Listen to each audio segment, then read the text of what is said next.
Well, great scene a moment ago as the Vikings of Ripley came onto the field, all clad in blue tonight, red, white, and blue, as they carry the flags and get set for this showdown with Winfield. Ripley hosting an FNR game for the first time in our 9-year history of doing these games. This is the third appearance for the Viking program on FNR. Ripley 1-1, Ryan Simon 1-0.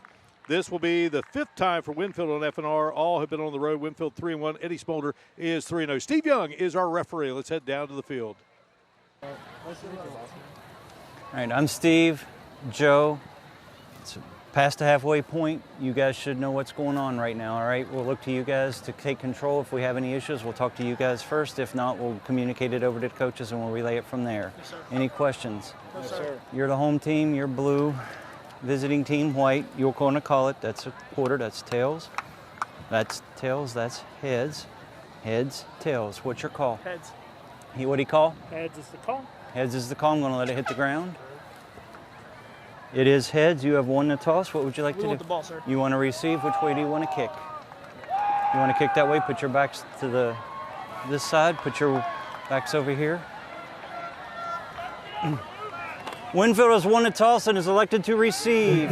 Shake hands. Well, there you go, Jim Mahan. The Generals want the football to get it going as Eddie Smolder comes back to Memorial Stadium. Steve Young is our referee tonight. Joe Turley, the umpire, the line judge. Tom Allowee is the linesman. Dan Sizemore. Matt Vance is the field judge. And Herb Hively is the side judge. We saw these guys last week. Alan Settle was the referee, so he's the only one not here tonight. Alan in North Carolina, visiting family. We love Alan, but certainly Steve Young ready to go. And I talked to Steve this week, and he's not the former quarterback. No, he doesn't have that lefty action going on right now. But he I'm is pretty a sure dandy. he flipped it with his right finger. So He is a dandy. All right, so we're ready to go here. And right out of the gate, let's talk about Ripley from a special teams standpoint, and they have an outstanding kicker. they do. Both teams really have outstanding kickers. So what you're going to look at tonight, that's going to be one of the three components. I talked to Coach Smolder. He said if we can take care of the ball and we can do the things we need to do, but that special teams is a very important part. And you see that culture, Mark, because they want the ball. A lot of teams will defer to kind of play the game out, see how it's going early on. But Winfield's, no, we're taking the ball right now. So Parker Keller, a junior, joined on the team by twin brother Peyton. They are outstanding athletes. They were a big part of that state championship baseball team of head coach Shane Casto. Gannon Boggs back deep along with Aiden Tate. I might add, Mark, an electric crowd on both sides of the field tonight. It is a jam-packed stadium. Nice high kick will be gathered. And it is Aiden Tate. And Tate looking for running room, and Tate will be taken down at the 29-yard line. And Jordan Atkins, who Ryan Simon says may be our best junior varsity player, and he gets some action at running back, and he makes the tackle there. And so Winfield ready to go here at the 30-yard line. And there's a look at the General offense following that 21-yard return. Jared Miller, the quarterback. Boggs, talked about him before the game. Dylan Paxton is excellent. Tate and Pierce Warline are both very good wide receivers, and Drew Mann is an excellent tight end. So Winfield ready to go. First down here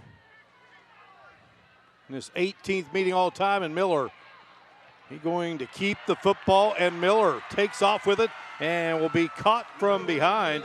Nice tackle made by Ryan Campbell, but Jared Miller, excellent runner, came in 163 yards, reels off first down yardage.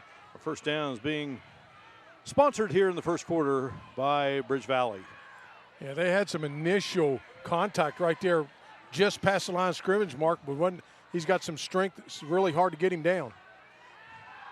Back to pass goes Miller, and that one is nearly picked off.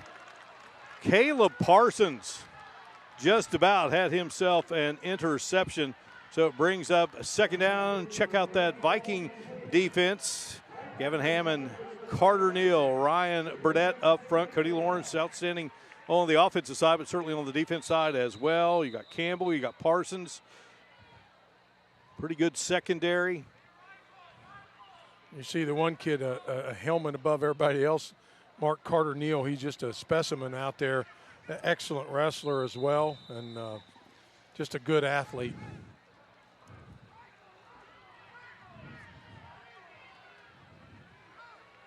Second down and 10. Football at the 46 and getting his hands on it, and the Vikings were waiting as they got it into the hands of Paxton, and Lawrence was there, Parsons was there. Nice defensive play for Ripley, brings up third down. Really good disguise there by Winfield on the shovel pass.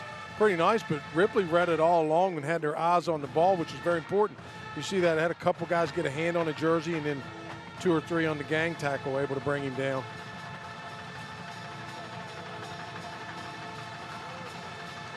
Third down and 9. You see what Jared kind of pressure Miller they put on him if he passes. waits the snap and fires it across the middle, and Warline makes the grab, and that will be another Bridge Valley first down. You see Warline just kind of settled in there. Ball was thrown. Miller threw it a little bit behind him, but he's able to gather it in and get to move the sticks. 6th reception of the season for Pierce Warline. 5'7", 140, a junior. Gain of 12.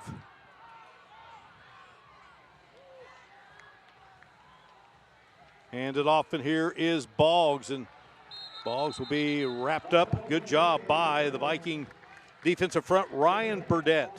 6'5", 300, big kid. Ryan Simon says he's been a big kid since 8th grade. Yeah, he's one of those kids that's just been a big anchor there in the middle. Has always been a lineman, always been on the interior. Does a really fine job for the Vikings. Second down and 7 as Boggs picks up 3. Boggs wears that protective headgear, as does Lawrence. And here is Boggs in the open. Boggs still on the move and finally slung to the turf, but another first down as Jace McCoy makes the tackle. And there is Gannon Boggs, the junior. And Boggs had a nice block down and kick out. He had all kinds of open space. McCoy fought off his blocker there in the secondary and was able to make the play, but you'll see this coming off of this right side tackle. There's a backside pull. Good seal on the end. He kicks it to the outside. McCoy's able to fight off the block after a couple grab a jersey, but Boggs is a little bit worried about his hand. First and goal, and here is Miller, and he'll fight his way into the end zone. And Winfield at the 9:01 mark has struck first here at Memorial Stadium. Yeah, they're going to have to figure out a way to do a little bit more than just put hands on Jared Miller. We've already seen a couple of plays where he's able to break tackles and get some significant yardage. So they're going to have to figure out some ways to bring him down.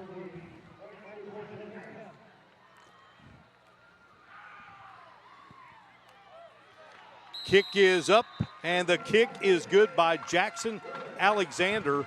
And Alexander is 11 of 11 on the season. And it is a lead for the Generals. Nice run by Jared Miller. Third member of our crew, Hannah Klein. Great to be with you tonight. Hannah, take it away. All right, a big game tonight. Mark Martin to talk a little bit about that Go-Mart Friday Night Rivals game of the week. Huge game, talking about both of these big Class AAA showdowns between Winfield, which is right now 3-2, Ripley 3-3. Both teams are right on the edge of that playoff picture. Winfield bouncing back after falling short in their 2024 season, while Ripley's trying to build on last year's playoff run, which is a few games left. This one could make or break moments for both teams. Should be a tight playoff-style battle, but this is definitely the game to watch. Mark? All right, Hannah. And Hannah will be spending time with Hall of Famers. Hall of Fame night here at Ripley High School. 7 plays, 70 yards, 2:49 off the clock. And only one of those, Mark, was through the air.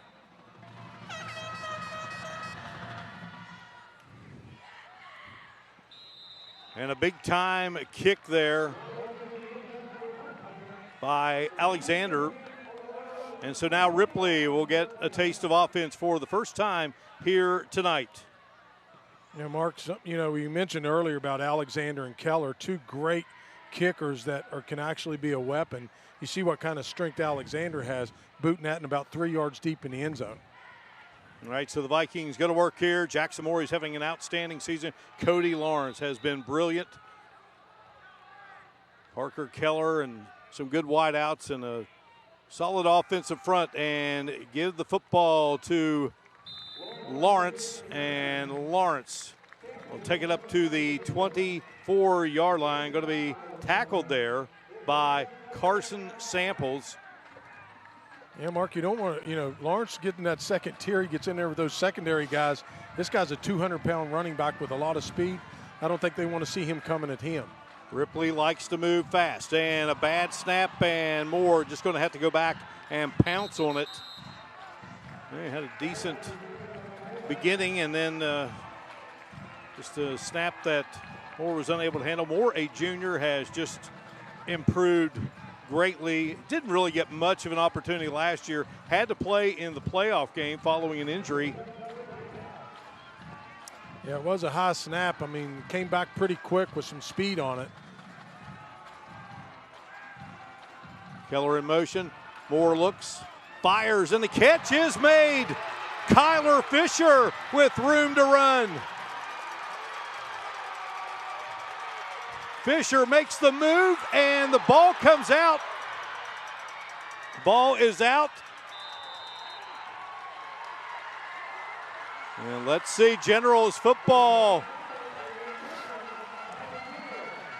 What a gallop by Fisher. He made the move. He got hit. And what a turn of events there.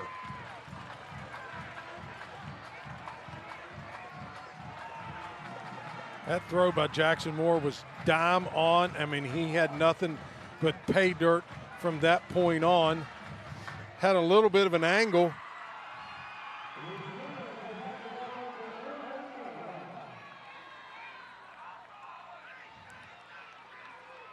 Carson Samples gets the fumble recovery. Tyler Lockery knocked it loose.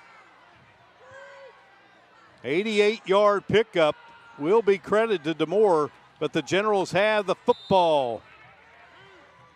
And slipping down is Paxton on the first offensive play following the turnover. Yeah, Paxton really had some room there. He slipped on that turf. He had a good cut back there for some yards off that tackle. They've been really pounding off right and left tackle, plus Miller with taking the ball off of those fake handoffs. He's doing a good job too. Good look there at Parker Smith, and talented linebacker, plays basketball here at Ripley. Vikings of head coach Derek Mullins made the playoffs a year ago, and Boggs with the run, and Boggs has the first down. Bridge Valley Community College first down. Yeah, Mark, they were in a deep hole, but down there on the 2-yard line, they're fairly limited about what they could call. You know they're going to pretty much hand the ball off. They don't want to be throwing it here this deep in their own territory. Football out to the 13-yard line.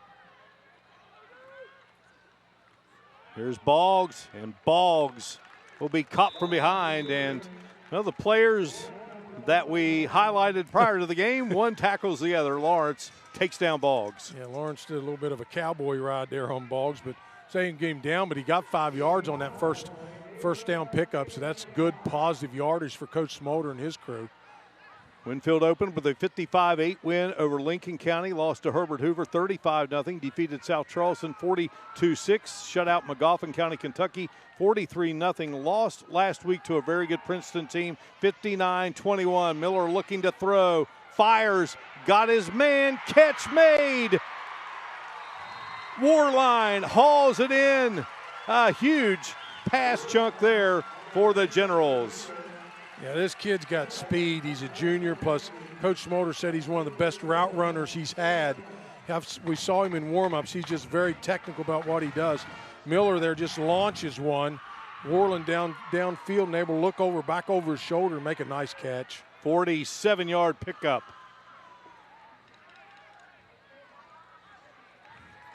Rolling here on ground level. You see him turn back out toward the sideline, make a nice catch over the shoulder. Excellent throw there by Miller, and Worland comes up all pumped up here. And here's Miller on the run. And Miller really showing off his talents running the football. Came in 163 yards rushing and 5 touchdowns. And just a great kid, according to Eddie Smolder, captain. Just a junior. Kids really look up to him. And he said biggest key for him this season has been consistency. We're going to have a penalty here. Yeah, first of the game. And negates a really nice run there by Miller. And Steve Young, our referee. Ripley opened with a heartbreaker. Hail Mary by South Charleston. Black Eagles win it 27-23 here at Memorial Stadium. Then they had the hatchet battle here, and Ripley wins 49-0. They defeated Lincoln County 45-0, and then top Point Pleasant 42-23, and then it's been back-to-back losses 48-6. And last week, another heartbreaker, 38-36 against Rome County. Rome County right back in Jackson County tonight playing your alma mater, Jim, Ravenswood. I'm not sure if Paul Burdett just got a hotel, and they spent the week here in Jackson County. Handoff, Boggs. Boy, Boggs does a nice job maneuvering, shifty, and still on his feet, and finally taken down. I don't like to predict things, Mark, but I actually saw that one. So this one will be coming back on a hold. So even the good run by Boggs from the spot of the foul, so they're still going to get some good yardage.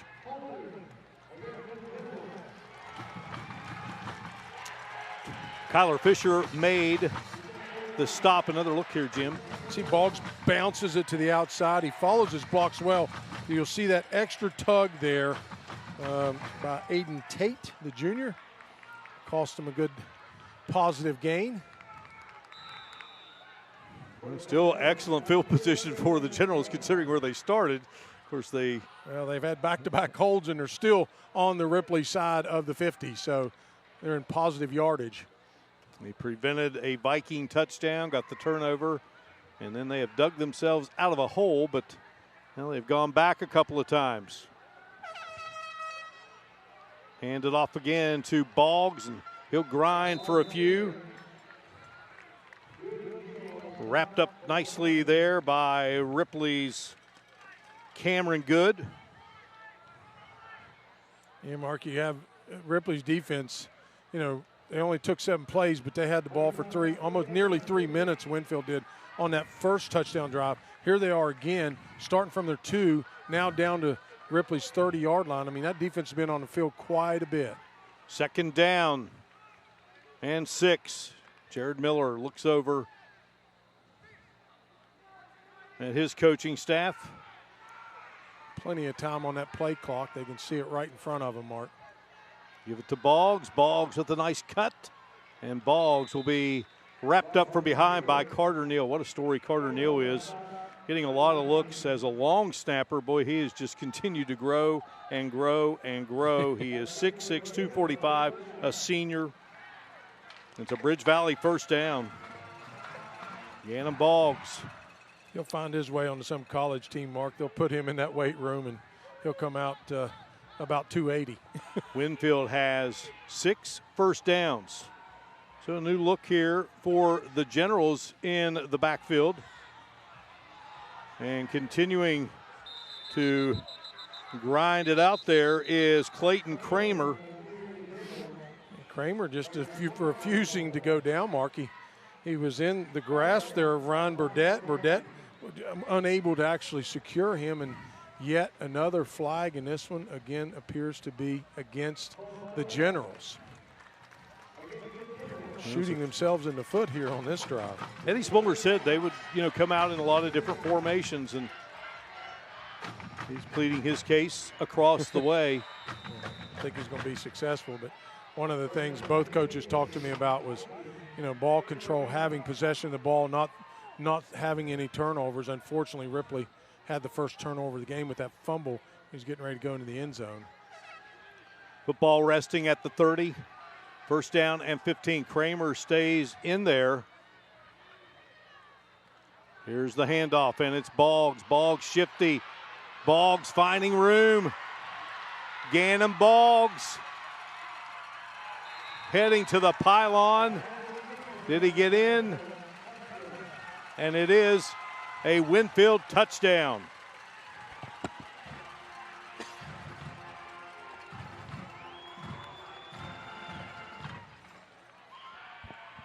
Well, you talk about shiftiness. Gannon Boggs showed it right there. Well, Marky, the play was off power right tackle. I mean, they bounced it outside. And you're going to see here on this replay coming up after the extra point that this kid's really got some good field vision.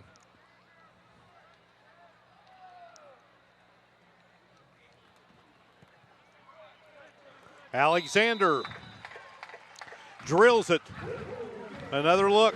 Yeah, there's Boggs. He bounces it right, and then he shifts all the way back, and he's got really good speed. You see where he's shifted the ball from his right to his left, dove for the pylon, was able to get into the end zone. Winfield has built an early 14-0 lead here at beautiful Memorial Stadium on our Go-Mart Friday Night Rivals Game of the Week presented by Glenville State University.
Beautiful skyline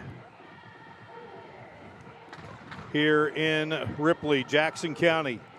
And the homestanding Vikings trailing the Winfield Generals at the moment 14-0 with 3:17 to go in the opening quarter. Well, Mark, we saw that the Vikings can obviously strike quickly. It's just a matter of them taking care of the ball whenever they're on offense. Let's see what they do in this possession. Time for another West Virginia Building and Construction Trades kickoff where the future is forged. So to start your career today, visit wvtrades.org. West Virginia Building and Construction Trades where the future is forged. And the kickoff gathered in. And a nice return.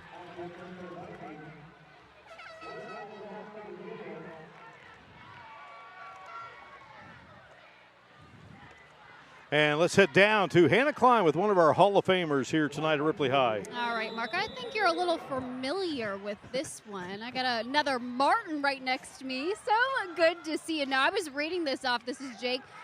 Now it's going to take a minute. He was quarterback, running back, defensive back, punt returner, and kickoff returner at Ripley. And today he was just inducted into the Hall of Fame. Yes, it's good honor. You play. I don't know. I tried to do it all. I tried to, but I wasn't very good at it. We were talking too. I said, okay, you graduated in 2015. That's when I graduated. So we're the same age. We're both old. Yeah, we're old. It's my 10-year reunion. Yeah. I don't like saying that. Then I just feel really old. Okay, let's talk too, because you did wrestling, also inducted into the Hall of Fame right here at Ripley. Yes, I did. I wrestled all my life and had a good career here in wrestling too. So. You got 2 babies at home, right? Babies, yep, and still growing probably. One's fairly new. Fairly new, very new. Yeah, August he's born. And talk to what you guys didn't see, and Mark, I'm going to brag on you, is the crowd of Martin family that I feel like I was at a family reunion, that a whole herd of them came out and they were taking pictures before the game of Mark. They were just so excited. Yeah, they all, I had family from Texas in, so it's been great having everybody here and watching football and good being back. I told you before, I was like, if you want to say anything to Mark, you can, because he can hear you, but anything you want to say? Mark, thanks for the interview. All right, Mark, I'll send it back to you. All right, Hannah, thanks a lot. And congrats to cousin Jake and the other 4, Dan Barnett, Justin Frazier, Phil Chambers, Marvin Miller. We'll hear from them. While Hannah was interviewing Jake Martin, who was a pretty good running back here at Ripley, another really good running back, Cody Lawrence, showing off what he's all about. Yeah, a couple of clips at a first down, got about 20, 25 yards and 2 carries. But going back to Jake, Mark, humbling a little bit more than himself, he was an outstanding athlete at Ripley High School. Could pretty much do anything. Jackson Moore fires and trying to get it into the hands of his tight end, Carter Neal. Neal had a big touchdown catch last week, and then they went for 2, didn't get it. Right. And Paul Burdett's Raiders were able to leave here with a 38-36 victory. Really tight game. Moore rolled out to his right and threw a little bit behind Neal. He has a big target. You know, that kid's really, really big. He could get that ball to him. He's hard to bring down the secondary. Jackson Moore drops back, has time. Now Moore will take off with it, and Jackson Moore going to be upended at the 39-yard line. The ball came out, but they say it will stay with the Vikings. Moore up just a little bit slowly. That Winfield defense, we know Eddie Smolder, he was an all-state linebacker here, so you know that he is all about implementing toughness with his defenses. So it's 4th down here, 4th and 4 for the Vikings. Well, the Vikings were trying to pull the Generals offsides, and I believe they have accomplished that feat.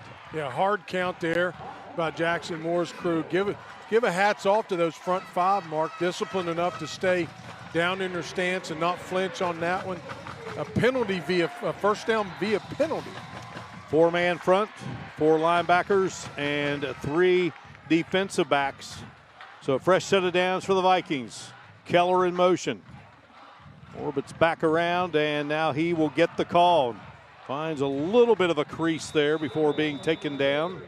Yeah, that play really hard to develop. You had Keller going in motion and circling back around and coming back through off of that backside, kind of almost like a delay counter there. Wasn't able to hold. Those are really hard to hold those blocks for that long.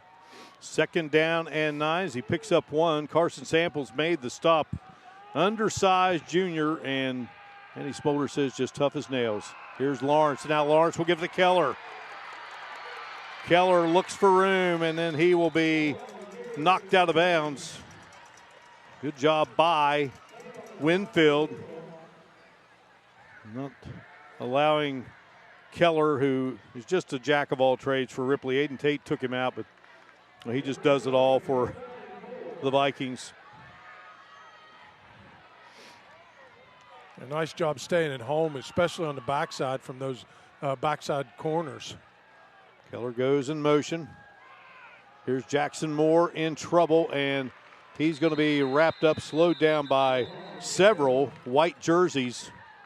One of those being Lucas Howe, number 56, Started last year, father, one of Eddie Smolder's assistants. His older brother, Logan, was a second-team All-Stater. So Ripley facing another fourth down here, Jim.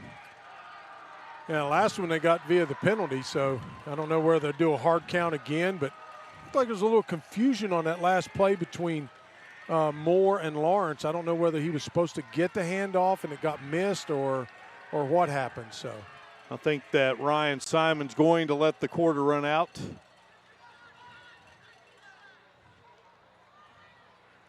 And that will be the case. We have played one, and Jackson Moore and the Vikings trying to fight from behind here at Memorial Stadium here. A glorious night for high school football. Our Go-Mart Friday Night Rivals Game of the Week presented by Glenville State University heads off to the second quarter in a moment. The Generals of Eddie Smolder on top, 14-0.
All right, and welcome back. I'm going to stand over here and talk a little bit about the superintendent. I always mess up his name. I've known this man for a couple years now, and I was like, Hasselfluck.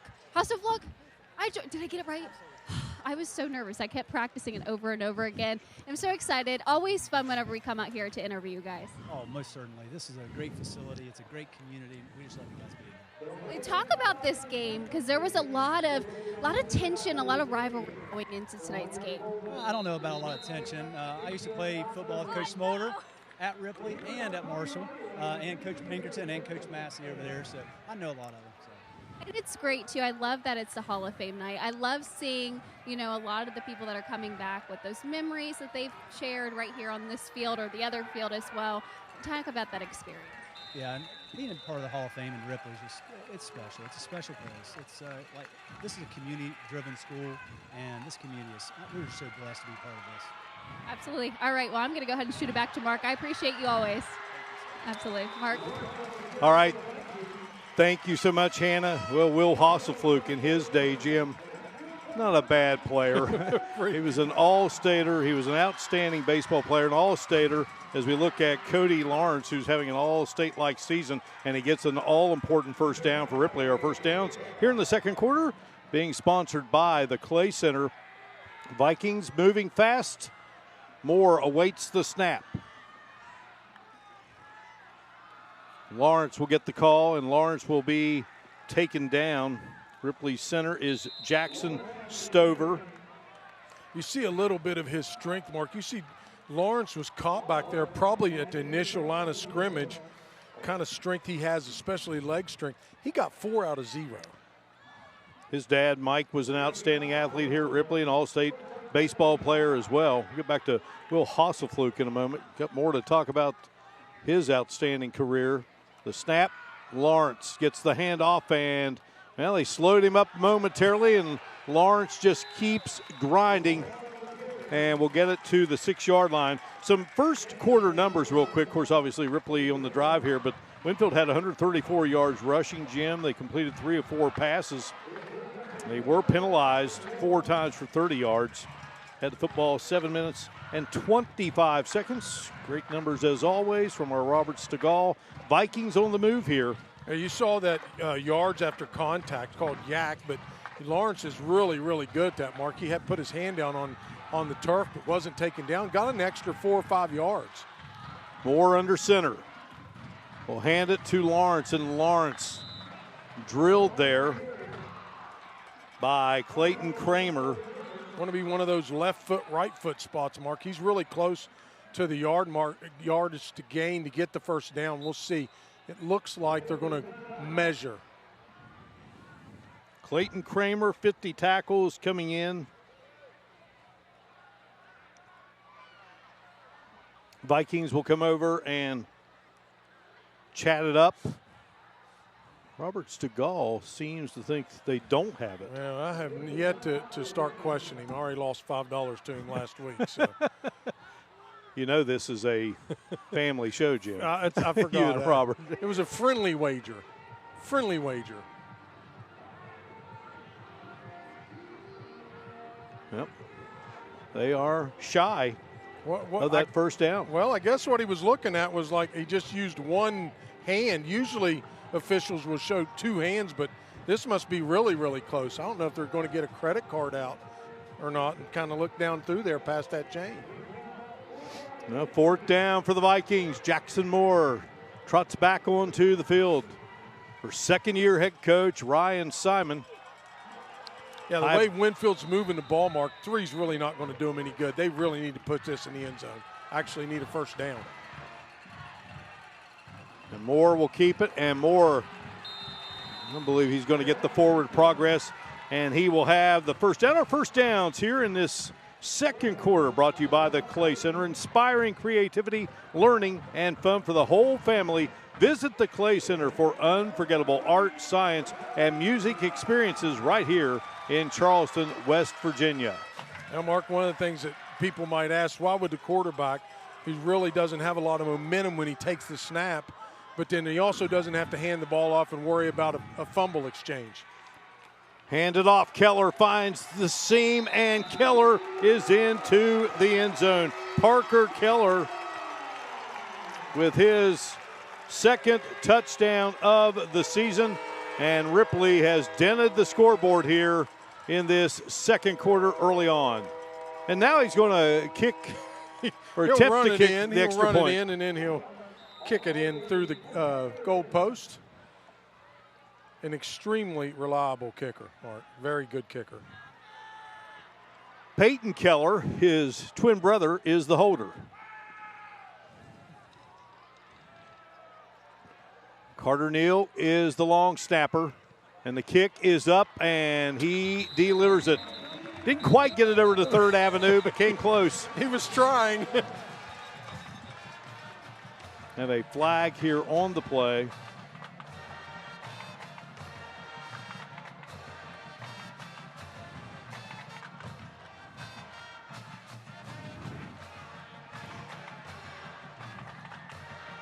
And Steve Young called an illegal shift. They just move it back 5. I think based on the distance of Keller's kick, Mark, I don't think that's going to be a problem this time.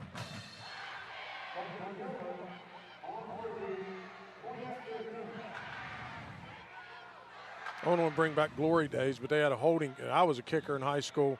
They bring back a holding off an extra point, and I had to kick one from the 35-yard line. So there you go. I don't think this will be any issue in terms of distance.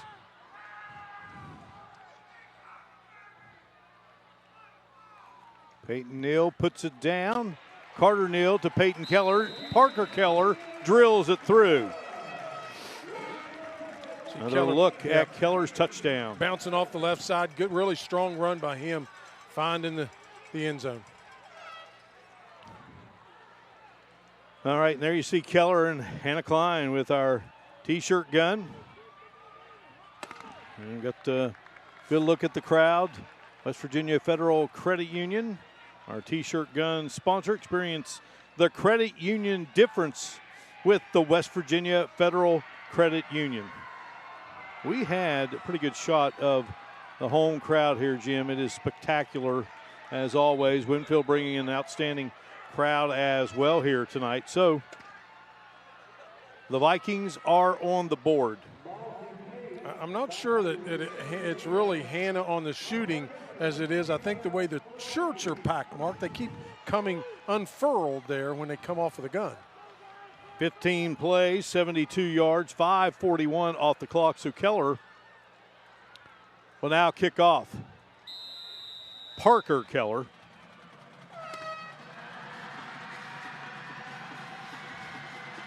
Puts his powerful right leg into it, and well, it's not what Ryan Simon wanted. No.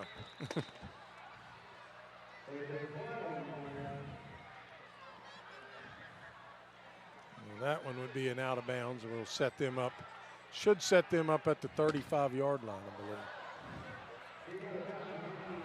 believe. Kickoffs sponsored by the West Virginia Building and Construction Trades. To start your career today, visit westvirginiatrades.org. West Virginia Building and Construction Trades, where the future is forged. So really good field position here for the Generals, Jim, 35-yard line.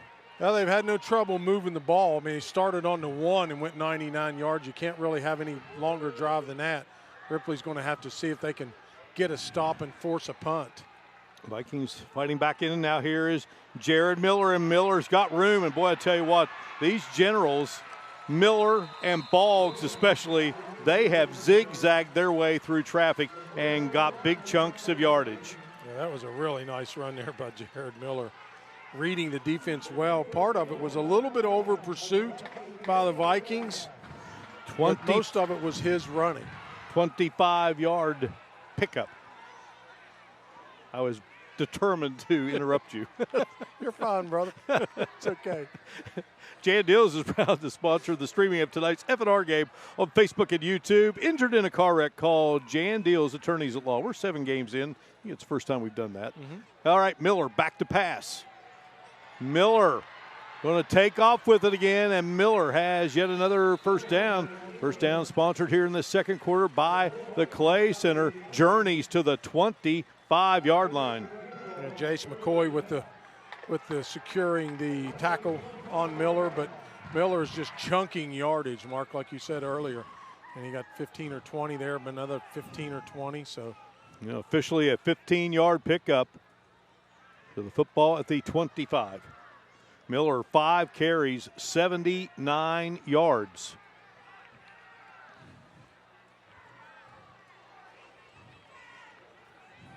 Here is Miller keeping it again. A flag will come out. Tackle made by Caleb Parsons. I want to go back to Will Hosfluke for a moment. He 3-sport athlete here. He was the athlete of the year. Went to Marshall. As we get Steve Young's call. Going to go against the Generals.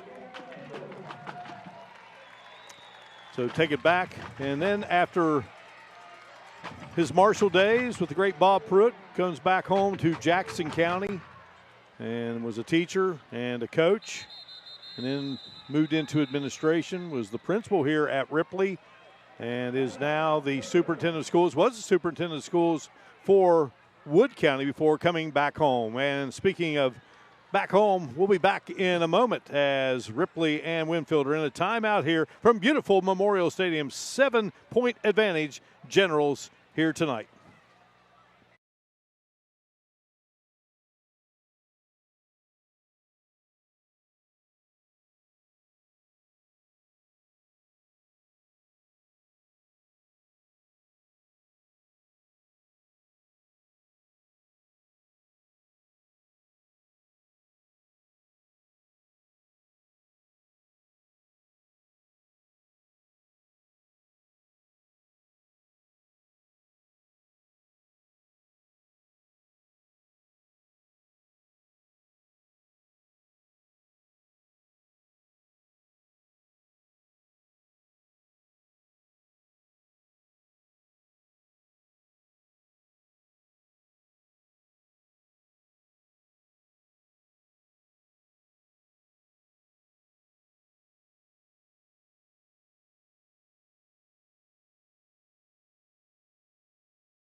What a night for football in Jackson County.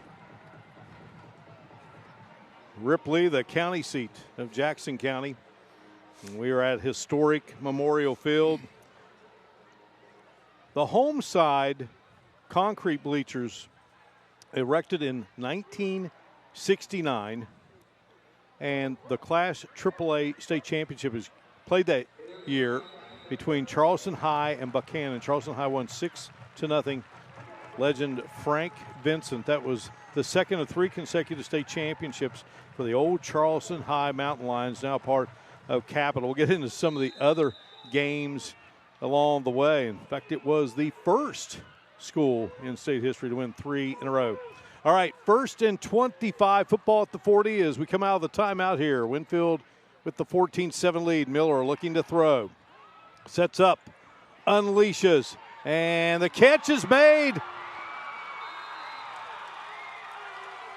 Paxton gathers it in. Dylan Paxton. Jim, you know, they line him up a lot as a fullback. He can do a lot of things. That's his 15th catch of the season. I'm impressed with the catch, but I'm more impressed with the throw by Miller.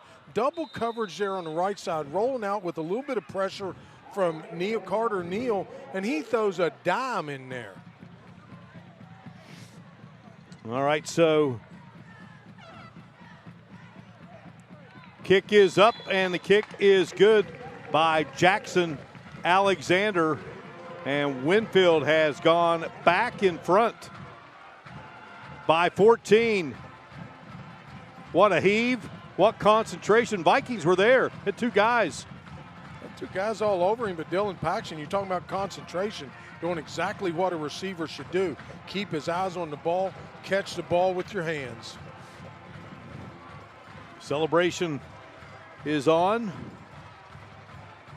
So the score comes at the 8:19 mark.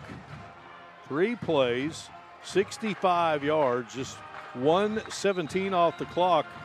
Miller strikes to Paxton. 40-yard TD play, and it will be Alexander ready to tee it up.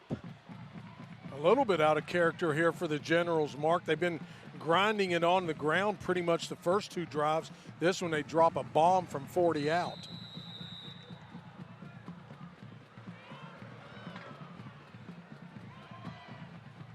It'll be Keller gathering it. Here's Keller.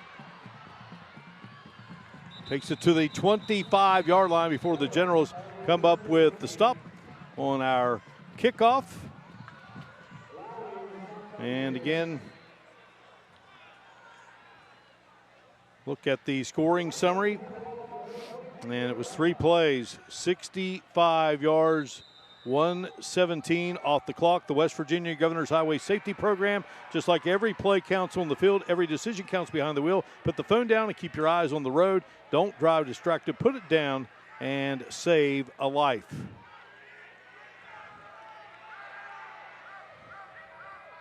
Good goes in motion. New quarterback in the game.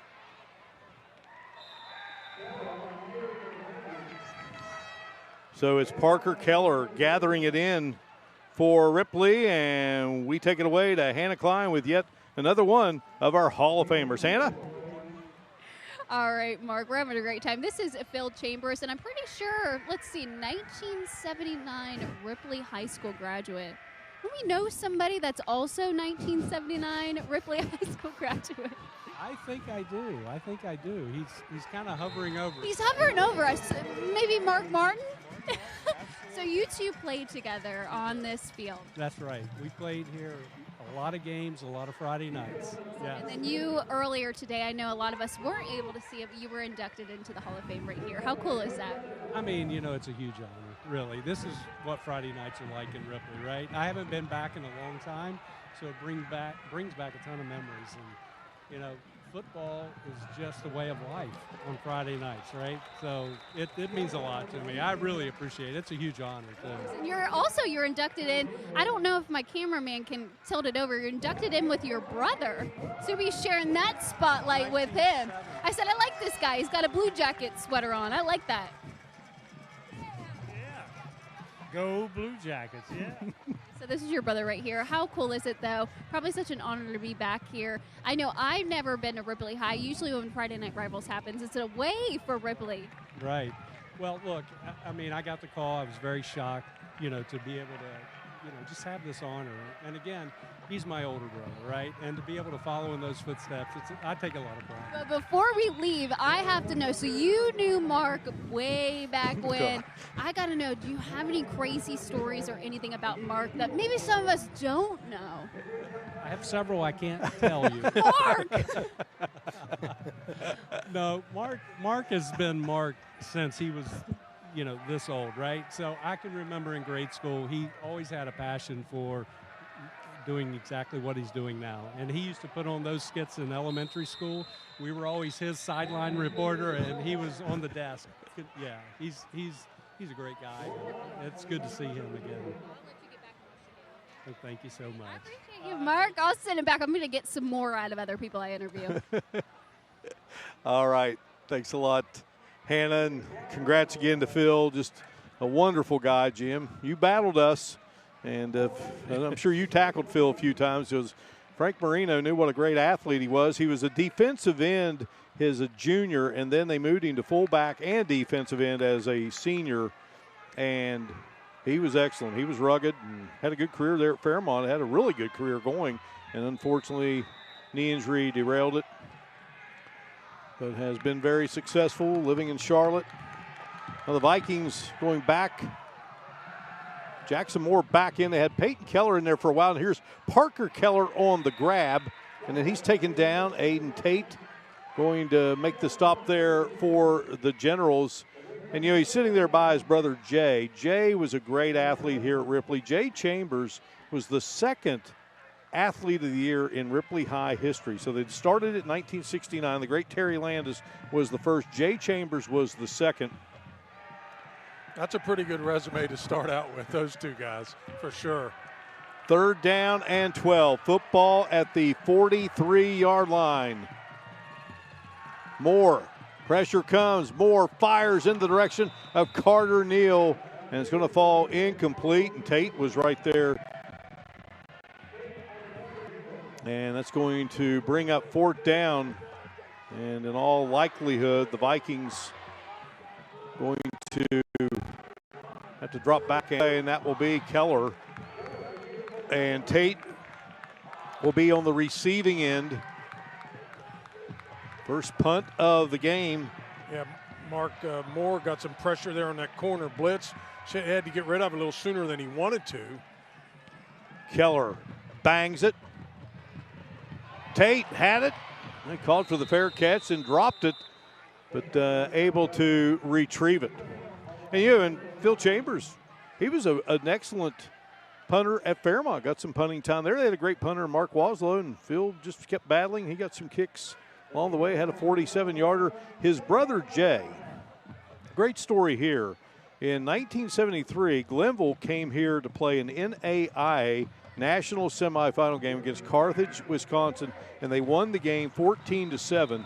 Steve Buffington, one of the all-time great Ravenswood Red Devils, who was a long-time Ripley trainer later, Steve Buffington scored both touchdowns. Jay Chambers kicked both extra points. So all 14 points for Ripley were produced by Jackson Countyans. There you go.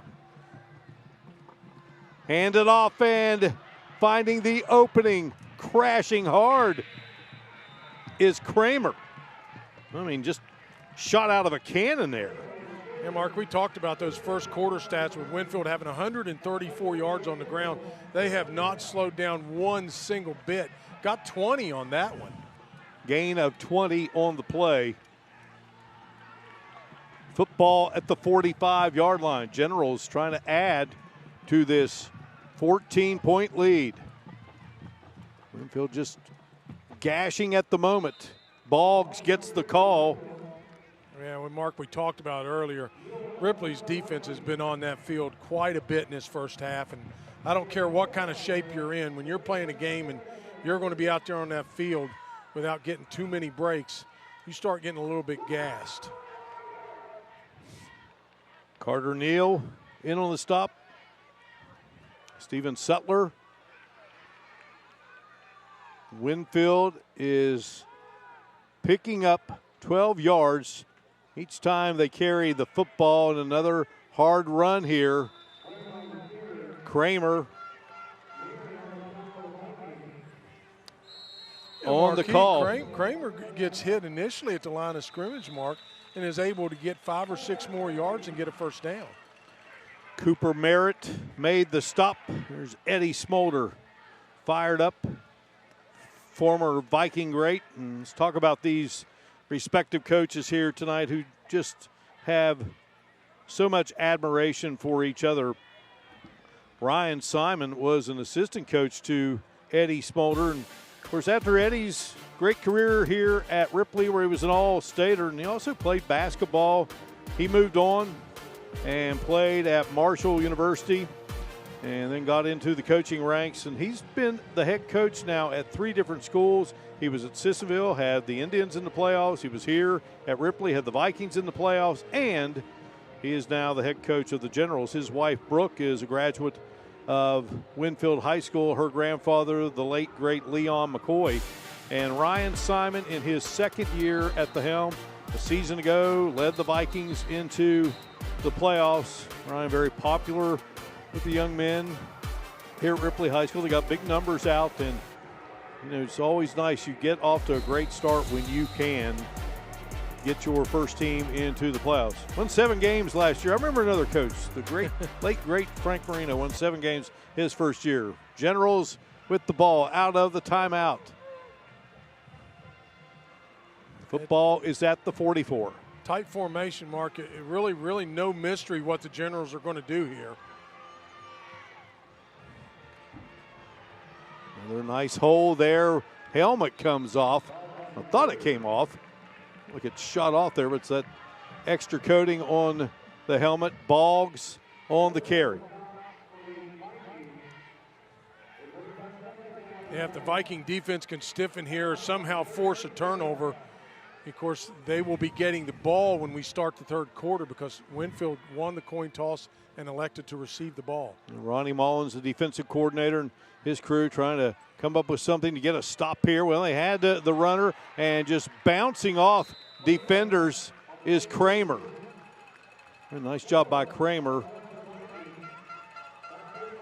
Peyton Keller came up and made the stop, and that's a first down. Another Clay Center first down, 12-yard pickup for Kramer. Again, Mark, hit at the line of scrimmage. I mean, he still had enough for the first down, but bounces off that tackle and is able to get a lot more yardage off the initial contact. Ripley's defense losing a really good player earlier this season, Eli Hupp, and he had 29 tackles early on. Now here's Boggs twisting, turning, and Boggs goes inside the 15-yard line.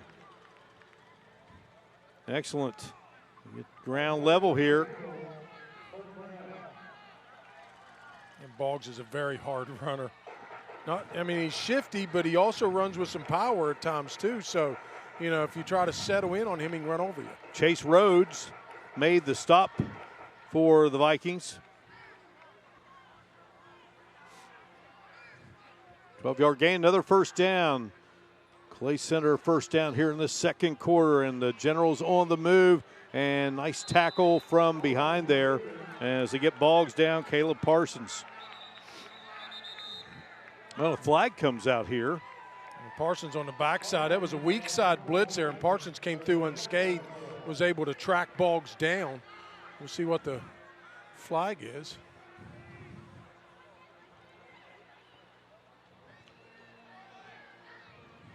Steve Young, our referee tonight.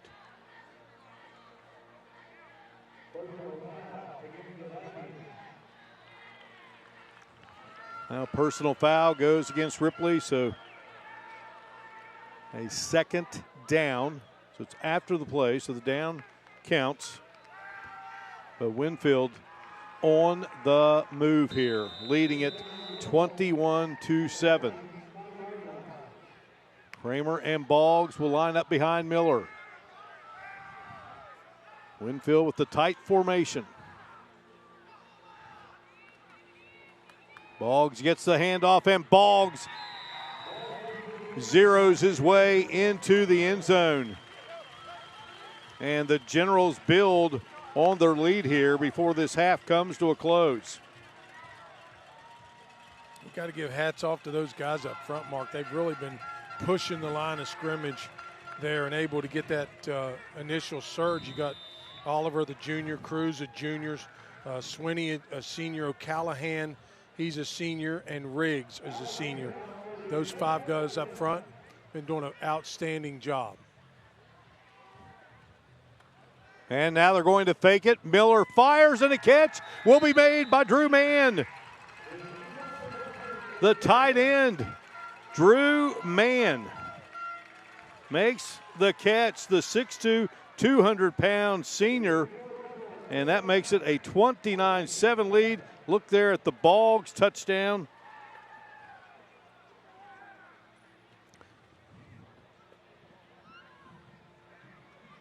Eight plays, 75 yards, 3:02 off the clock. Drew Mann, he is the grandson of Forrest Mann, who was the Sissonville coach. Governor's Highway Safety Program scoring summary recap there. And Forrest Mann was Sissonville's head coach from 71 through 78. He was 3-1 here at Memorial Stadium as a coach. Boggs, 14 carries, 126 yards, 2 touchdowns, averaging 9 yards per carry. What an evening for that young man, and we got a long way to go. Ripley's got a long way to go as they look to fight back here. West Virginia Building and Construction Trades kickoff.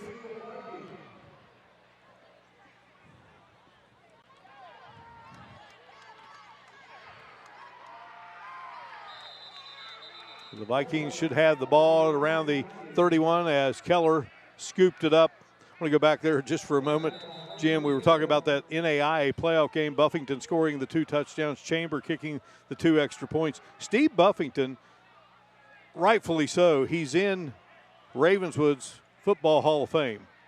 He's also in Ripley's Football Hall of Fame. He was a longtime trainer and a coach here, and he was inducted a few years ago with his son Jeremy, who was an outstanding running back for the Vikings of Frank Marino.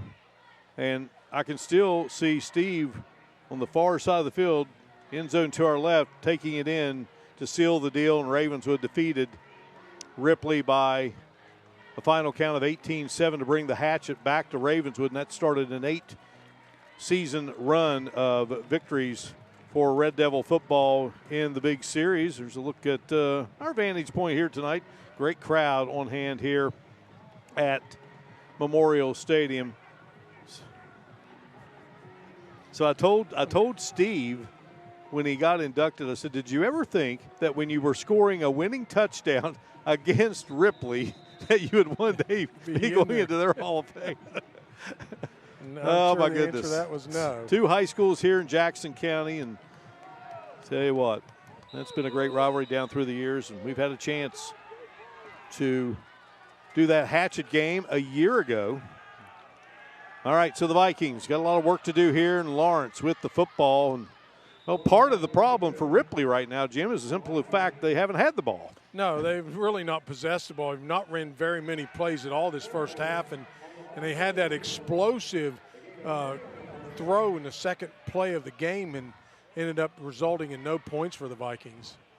Winfield has 344 yards on the ground. Moore fires it out here on the near side. The football falls incomplete. Kyler Fisher, who had that long run after the pass and then had it knocked away. He was the intended receiver. Ripley, 24 plays, 173 yards, averaging 7.2 a play. Fisher was really fortunate that was a missed throw, because a little bit low, because it stops the clock. Jackson Moore looks. Jackson Moore in trouble, and down he goes. Well, he was sandwiched there. Paxton got in there for the Generals. Good play by the General defense. Chase Riggs was in there as well, number 55 for Winfield. Winfield's trying to conserve the clock, Mark. They don't have any more timeouts. However, it's 4th down. We anticipate the Vikings punting. With 1:33 left, Winfield has been clipping quite a bit of yardage every time they touch the ball. So depending on what kind of field position they get here, we'll see what happens. Vikings talking it over. Ryan Simon, in his second year, 1992, graduate of Ripley. Ronnie Mullins, Scotty Allen, Bradley Knotts, Nathan Heiss, Ben Hirschman, Shane Casto, Richie Goebel, Rocky Ford, Hunter Brown, Wyatt Simon. They make up his coaching staff. So Keller has a long this season in the punting department of 77 yards. That's a pretty good number. I'm kind of fond of it myself. End over end here, and Tate's going to take it. And Tate twisting and turning. Yeah. Atkins and Neal making the stop for Ripley. Aiden Tate, he's fearless. Yeah, Tate just didn't even hesitate to take that ball in a little bit of traffic and was able to get some positive yardage. You're going to start your 43. 1:23, no timeouts. However, in high school, you know, Mark, every time they move the chains, they'll stop the clock enough to get everything reset. So that does help the offense a little bit on their tempo. 35-yard punt, 7-yard return. Generals break the huddle. Ripley can ill afford is a big explosive play here by the Generals.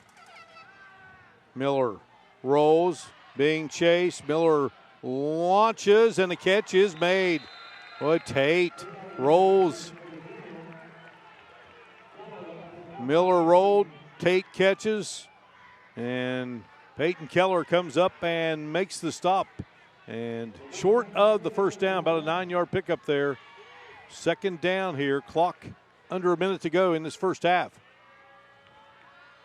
Miller in trouble, and Miller will dash and get out of bounds. Being chased out there by Ryan Campbell, one of the Ripley linebackers.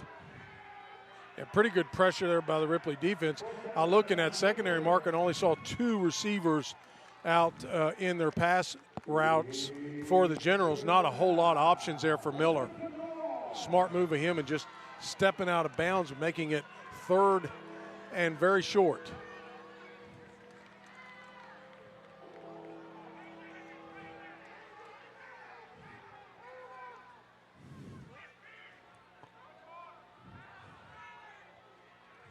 Power backfield.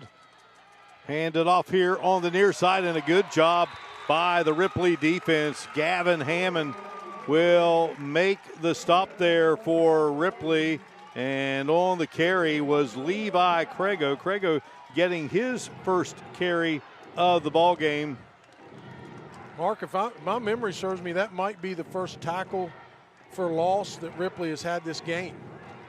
And the play clock and the game clock are nearly identical, Mark. Crego, according to Eddie Smolder, is going to be very special. He's just a freshman. He says the best freshman player I've ever coached. Here's Boggs, and Boggs looking for running room. Boggs on his feet, and Boggs will be taken down across the way, and a flag comes out. Mason Filial made the tackle across the way. Filial, a 3-year regular. It's a Clay Center first down. We'll see the penalty here. And one of the captains on that Viking squad, I mean, I don't know if it was an after the play out of bounds, some contact, I'm not sure. But if it is against a defense, Mark, that's going to give Winfield a shot probably at the end zone here. Let's see what the call is.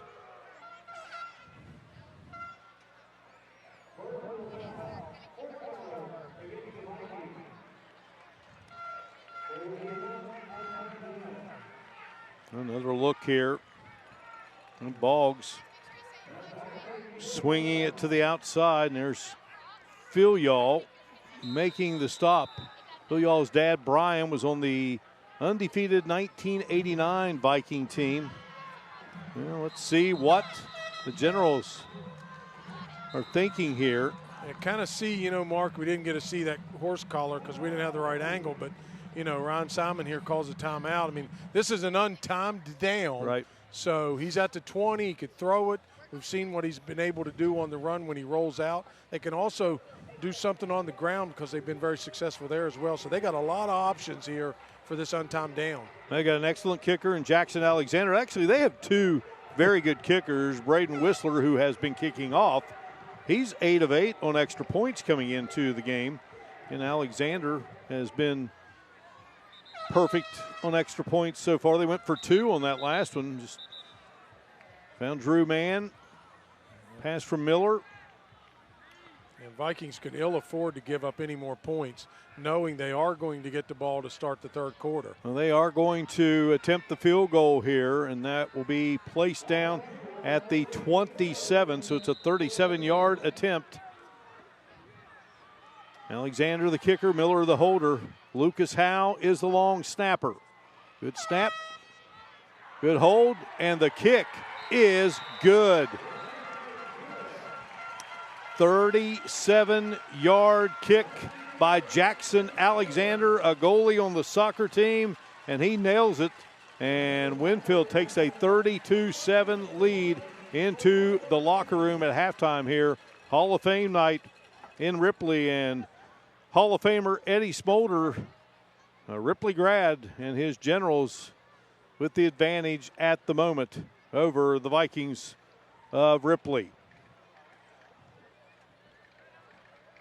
All right, Hannah Klein standing by with head coach Ryan Simon of the Vikings. All right.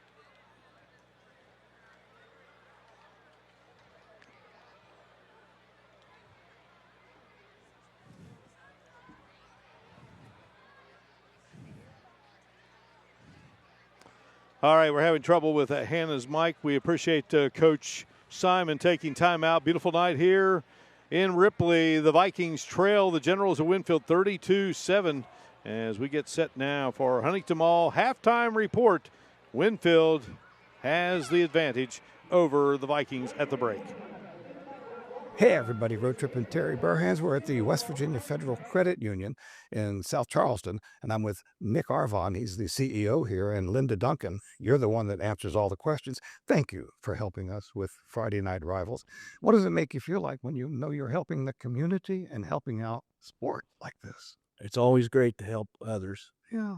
Together, we always make a difference, and we're just trying to make a difference. West Virginia Federal Credit Union here in South Charleston. Another location is, where's your second location? St. Albans. St. Albans.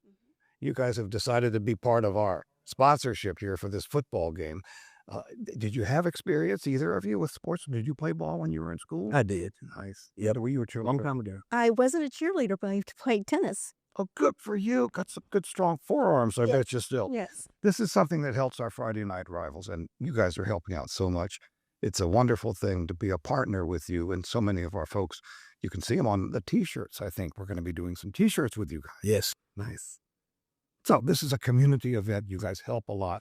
You ask the community to help. It used to be a company, but now it's all open to the community. Yes, we're open to people who live or work in a 6-county area, from South Charleston all the way to Huntington. You see neighbors. You see people that you live around that come in and you help them with their credit problem. Yes, sir. Yeah. Yes, we do. We want them to come and experience a credit union difference with us. Say hi to Linda and say hi to Nick when you visit with them. Hey, we're going to go. Let's together. We'll say, now back to you at the ball game. We're going to say that together. In 3, 2, 1. Now back to you at the ball game.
Well, this is a halftime interview brought to you by Kia Dutch Miller right here with Steve Lowe, Ripley High School's athletic director. $500 going directly to you guys. How exciting is this? Oh, it's really great. We have a lot of things that we could use it for. We got a lot of athletic events going on that this would be really great to keep for it. Awesome. Let's talk to you about tonight's game. A lot of eyes on this evening, Hall of Fame night as well. Yeah, we're inducting 5 individuals into our Hall of Fame night. It's something we've done for at least 20 years, and we usually do 5 to 6 gentlemen that's went through the program and has been a great asset to Ripley High School. How cool is it to see all of them come back? I've seen a lot of them walk through these gates, and they take a moment to kind of reminisce on their past and now focusing on their present. Yeah, we actually have old coaches that are being inducted tonight. We have a former player that was playing here when I first started, so it's kind of neat to see him come back and get this award. So $500, any idea what you guys maybe hope it'll go towards? Well, there's a lot of things that we can use, and there's a lot of things that we can need here, and we'll be able to do that. All right, well, I appreciate you. Going to be a good game. Thank you very much. Appreciate it. Again, this is a halftime interview brought to you by Kia Dutch Miller. All right, thank you so much, Hannah, and we certainly thank Steve Lowe and the great folks here at Ripley High School for having us for the first time here in Jackson County and FNR, and right now the Vikings have a lot of work to do, Jim. Yeah, they do. They do get the ball at the start of the second half, so they can really kind of set the tempo, and if they can get a couple of takeaways and make them force a couple of punts or perhaps get a turnover, they can get right back in this thing because they can move the ball. We've already seen that. Meanwhile, Winfield has been very impressive running the football and stopping what the Vikings are trying to do. Yeah, they have done a good job on both sides of the ball, and that ground attack is just relentless. They're getting yards after the contact. It's really been tough to bring those runners down. All right, Hall of Fame night here on the campus of Ripley High School Memorial Stadium. Outstanding venue for high school football. We get set here for the second half, and the Vikings will be receiving the football to begin this second half of action. High above. Check out our Go-Mart halftime stats, and a big edge in the first down department for the Generals, along with rushing yards and passing yards. And total yards at the moment, 366, 171. And one of the big plays in this game, Jim, was Ripley hitting a big pass but fumbling it at the 1 yard line. Then the Generals proceeded to drive down the field and score. Yeah, we've kind of almost forgotten about that, Mark. The only turnover of the game so far was that turnover, that fumble right there at the 1 yard line. Winfield was fortunate enough to come up away with it and march 99 yards, and it kind of just changed the whole tempo, the whole attitude of that first half. Winfield going on the attack on the ground, kind of churning it out there with Boggs and Miller predominantly, just using the ground attack. So kicking it off will be Alexander.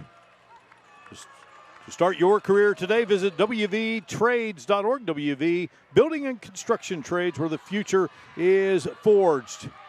And this is Keller with the return. Good job by Keller, and Ripley will have the football to start it here.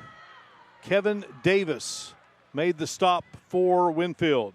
See what kind of adjustments Coach Simon made at halftime to see how well or how explosive the Vikings want to be, or do they want to be conservative coming out in the third quarter and trying to get something on the board? Well, we have whistles. Now there was a defensive encroachment. I think they were lined up in the neutral zone, Mark.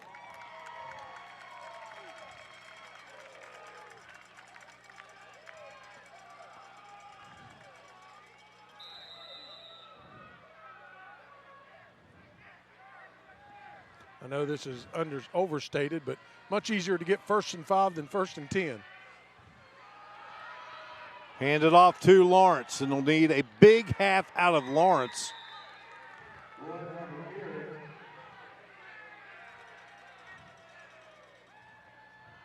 Well, got a lot of history we'll get to as this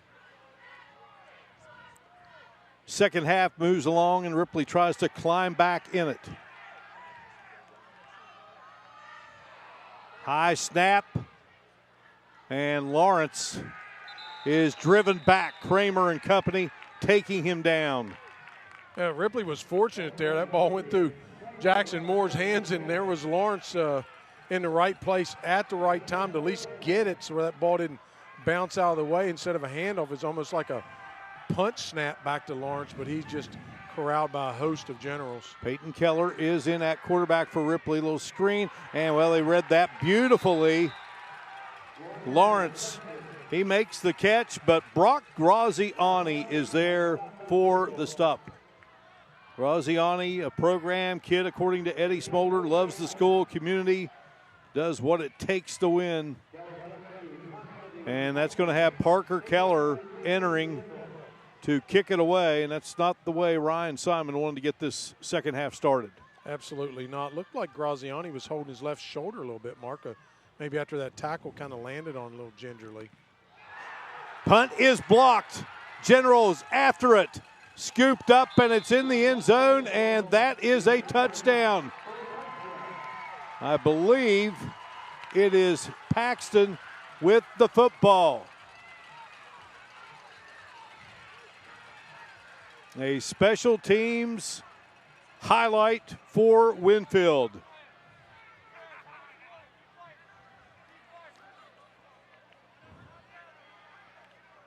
Not sure who came down with that. They didn't have control of it. The ball was bouncing around there at the 1, and our referee, Steve Young, signaled touchdown for the Generals. Yeah, 38-7 is what the scoreboard shows. So Paxton not only recovers for the touchdown, he was the guy who blocked it. Ripley hustling to get another player on. They're going to line up and go for 2 here, and then a flag comes out.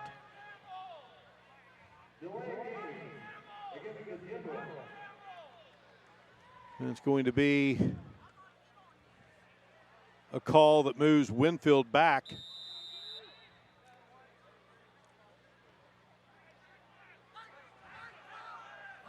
Kind of felt like they were giving up the extra point there initially, but I think they were just waiting to see what the penalty, what the whistle was for, which was a delay of game against the Generals. So it's 38-7. Here is Miller firing, and the ball will be dropped. Intended there for Brody Belcher, and there's another look at that blocked punt. And a big play by the Generals has them in the lead at 38-7. And what a job there by Dylan Paxton. Well, you know, when you talk about coaches at Ripley, and there have been many great ones, possibly none greater than in the late 50s, Paul Lanham. Paul Lanham was the head coach of his alma mater. He graduated in 1947 with my parents and moved on to the collegiate ranks from Ripley, spent a lot of time in college football, and then made his way to the National Football League, and he coached in not 1 but 2 Super Bowls. The late, great Paul Lanham. And what a wonderful man of faith he was, Mark. Him and his wife both wonderful people. So new kicker. It'll be Whistler kicking it off here on our building and construction trades kickoff.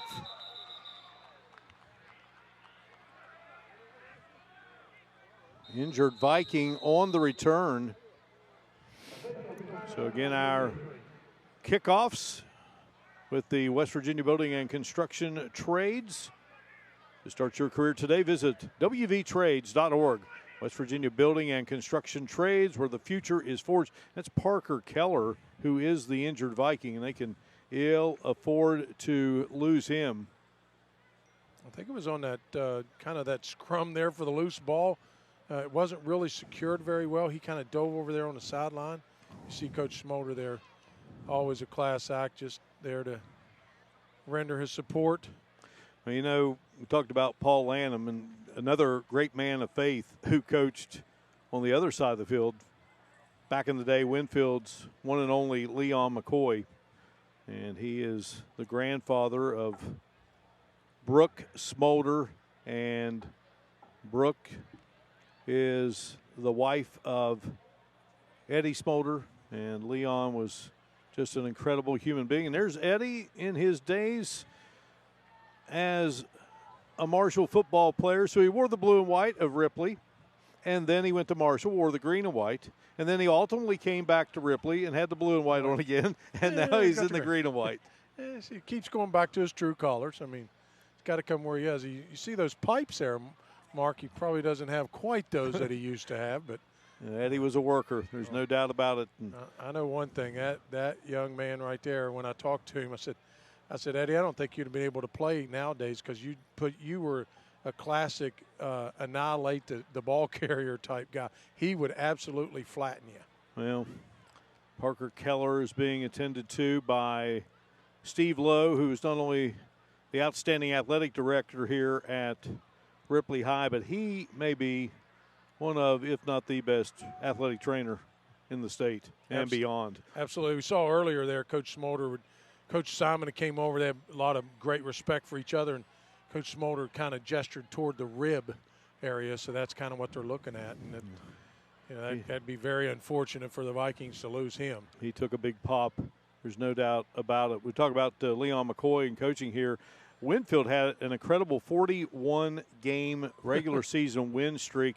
Ripley almost snapped that streak before it ever got to 41. The Vikings lost here back in the early 70s. 1971, it was a 21-20 loss for Ripley. They had a couple of touchdowns called back. The next year, Ripley went down there and defeated Winfield. The problem was that 41-game winning streak was snapped the week before. Ripley didn't get to snap it. But he was just an incredible coach.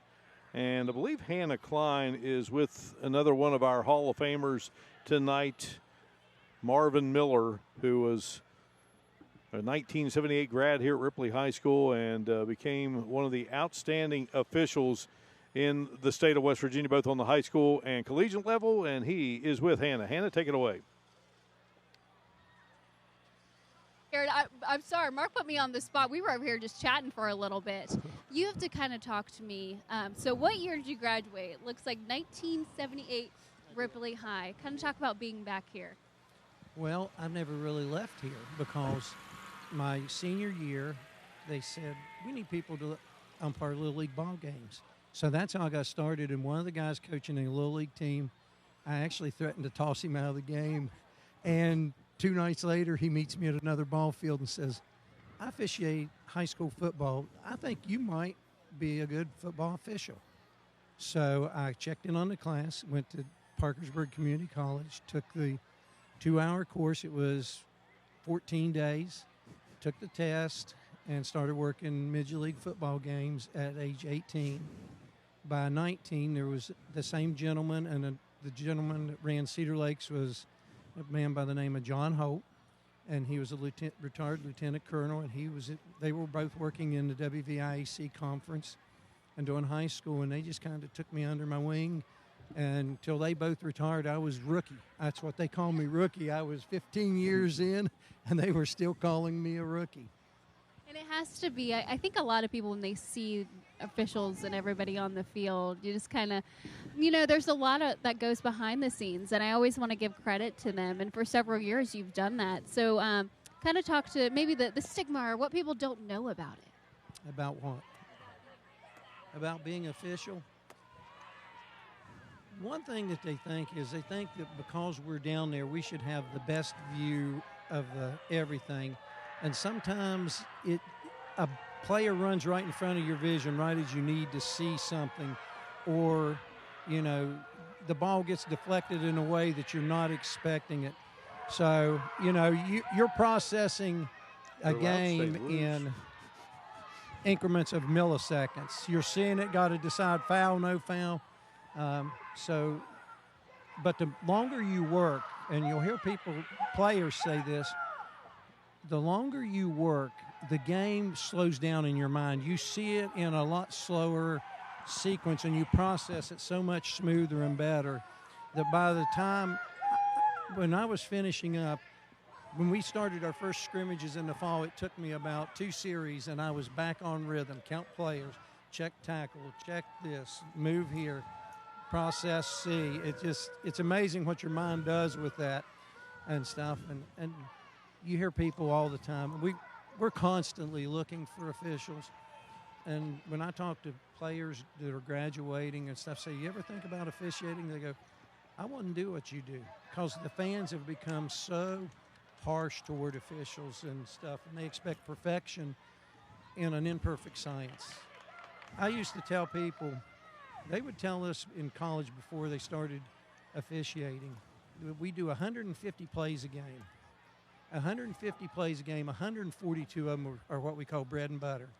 So they just are your normal run, snap, tackle, get set up, do it again. 8 plays a game are going to be unique.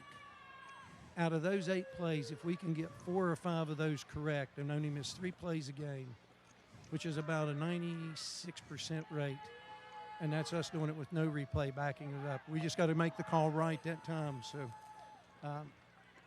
replays changed it a lot, and it's going to continue to change it.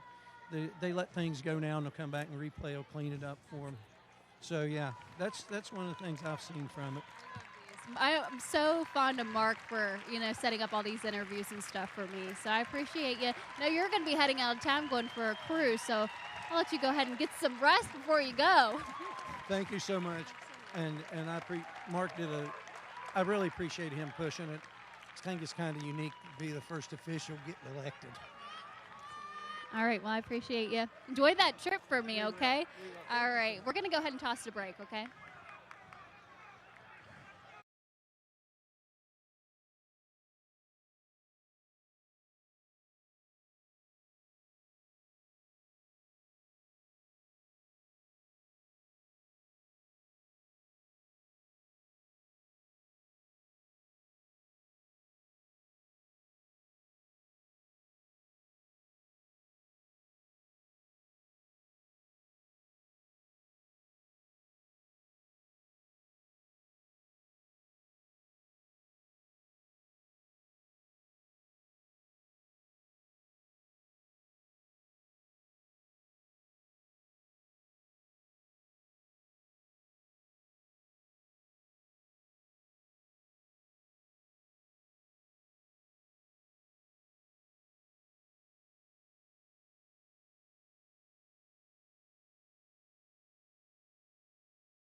Beautiful shot from high above here at Memorial Stadium. My buddy John Yost on the drone tonight.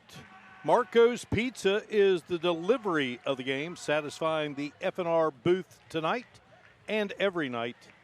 Marco's Pizza, another great pregame meal by those wonderful folks. Jan Dills is proud to sponsor the streaming of tonight's F&R game on Facebook and YouTube. Injured in a car wreck, called Jan Dills Attorneys at Law. Well, lengthy delay here due to an injury, and an outstanding player has been sidelined here for the Vikings in Parker Keller. Talked about him earlier in the telecast, Jim. I mean, he's just a guy. He does it all.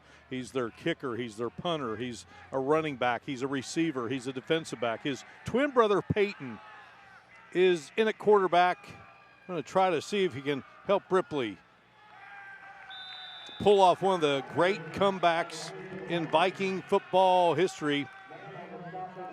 Jordan Atkins on the carry, and Drew Mann made the stop. We talked about Drew earlier, 2-year starter and the grandson of Forrest Mann, who was an outstanding coach and spent time there at that Sissonville program. And boy, he had great success against Ripley football. Loss of 3 on the play. 2nd down, 14 here. And Lawrence, boy, they're just waiting on Lawrence, and Lawrence banged around. He didn't go down. He's really tough to bring down, but, you know, when you have 5 or 6 guys that are waiting for you right there in the hole, not going to have a whole lot of success. I don't care what kind of talents and skills that you have. Great chill here tonight at Memorial Stadium. So another loss of 3. So it's a long 3rd down and long for the Vikings. Keller wants to keep it, and Keller loses the football, and the Generals are on it. Well, and things just keep going south for the Vikings, and it was Orline who made the fumble recovery, the outstanding athlete for the Generals, and Winfield with excellent field position here in the 3rd quarter. Well, Parker Keller just trying to make a play, but he got jarred there pretty good. So put the football at the 27-yard line. Yeah, knocking that ball loose was Clayton Kramer, Mark. He did a really nice job of getting his hands on the ball and knocking it away. Jared Miller, the QB, wants to throw, launches, and pass is dropped up around the 20-yard line.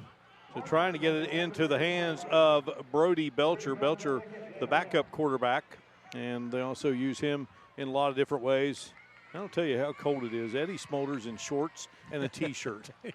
Yeah, it has 0 effect on him right now, I can guarantee you. He grew up a tough farm boy here in Jackson County. Father Ed was a great player at Old Charleston Catholic High School's football program. Charleston Catholic, still a school, but the football program is one of the past as Boggs makes a nice carry down to the 14. All right, I talked about that Winfield winning streak, and I did not note who stopped the winning streak. It was the Sherman Tide the week before.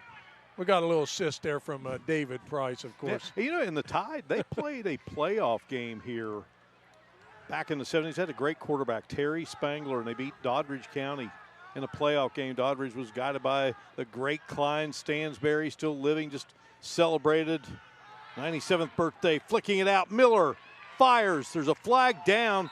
A touchdown for Aiden Tate. Let's see if it stands here for Winfield with 8:24 to go in this 3rd quarter.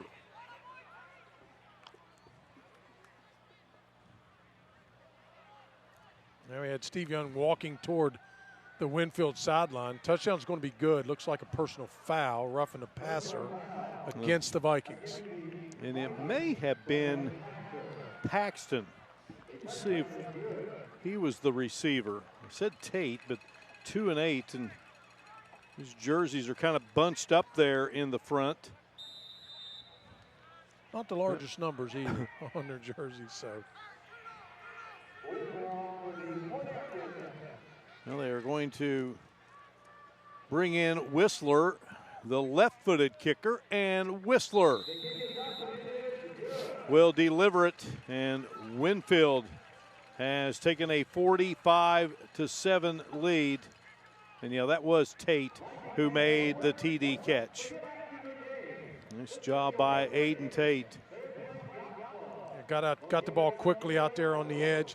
Tate was able to make a spin move right at the goal line, get it into pay dirt. 3 plays, 27 yards, 37 seconds off the clock. For our Governor's Highway Safety Program scoring summary, the West Virginia Governor's Highway Safety Program, just like every play counts on the field, every decision counts behind the wheel. Put the phone down and keep your eyes on the road. Don't drive distracted. Put it down. Save a life.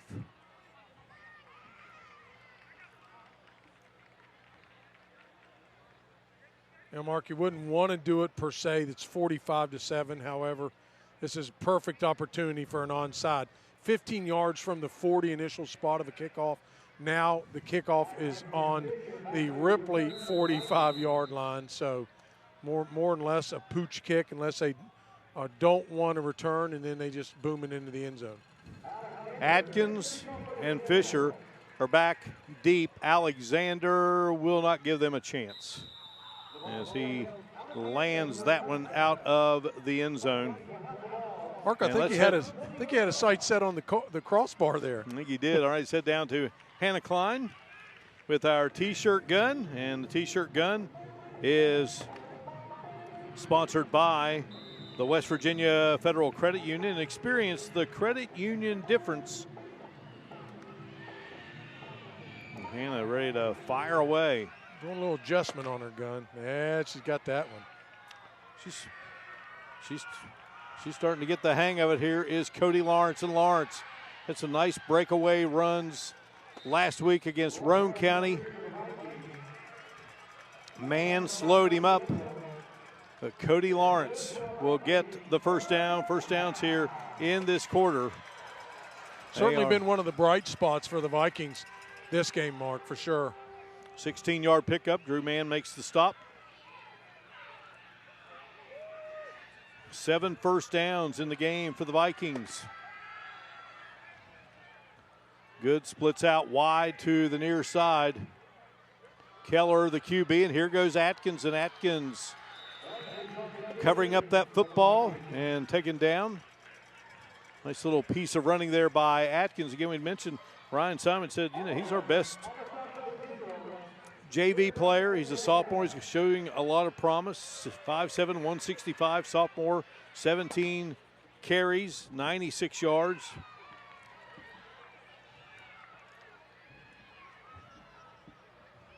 At this point in time, Mark, they're really just looking for execution more than trying to hurry up, because hurry up can put you in a position where you do something that can cost you. They want ball control. They want to be able to have a sustained drive here. Well, Peyton Keller kept it himself, and he was met by Aiden Oliver. Oliver, a 2-year starter. Outstanding job on the public address system here at Memorial Stadium by Kevin McClung. They lost one of the all-time greats a few years ago with the passing of Mike Rubin. A legend. Yep. And the sign to pay tribute to Rube says, it's football time in Death Valley. Let's bring on the Vikings. And Mike Reed, who was a great coach here, said, Rube, you need to do that every game. So your father-in-law, your late father-in-law, Frank Marino, was the coach, and grinding and continuing to go for yardage. What a run by Cody Lawrence there. Yeah, got a little help from his lineman, which he has just been a workhorse tonight here for the Vikings. Actually, a lot of extra effort from him, particularly yards after contact. Well, it's a 12-yard gain, and Winfield will call timeout here. 6.5 to go.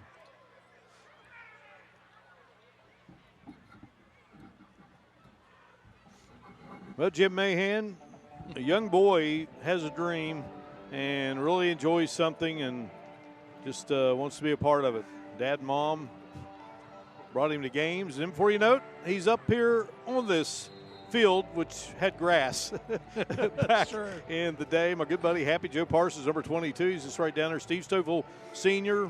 My coach is a sophomore. The late Frank Marino, your father-in-law, was my coach, and some other great coaches. Dallas Wallen, Jim Frazier, Mike Deem. Big part of my life. Bill Stewart convinced me to come to Salem, play for Larry Blackstone, and I went to Salem, and then I went to Marietta, played for Tom Mulligan, and then that led us to Friday Night Rivals, and you and me, buddy. A Red Devil and a Viking. Who would have thought it? Who would have thought? People are seeing that right now and thinking, is that game just starting? What's wrong with these guys? They're not saying anything. That game just starting? All right, here's Lawrence. And Lawrence, really had him by the jersey, but they couldn't hang on. And Cody Lawrence trucking for more yardage. Again, Lawrence coming in 4 games of over 100 yards. He's either closing in or he's probably already got it. It's a 15-yard pickup for Cody Lawrence. 16 carries, 99 yards. So he's basically 1 carry away from 5 consecutive games of over 100 yards. Atkins gets the call. This time Atkins slipping through. Atkins will find the end zone. Jordan Atkins, the sophomore, finds daylight and punches it in for the second Viking score of the night. 28 yards for Atkins. Mark, we can see why Coach Simon's so high on this young kid. Good skills, not easy to bring down. Good, powerful runner there with some speed.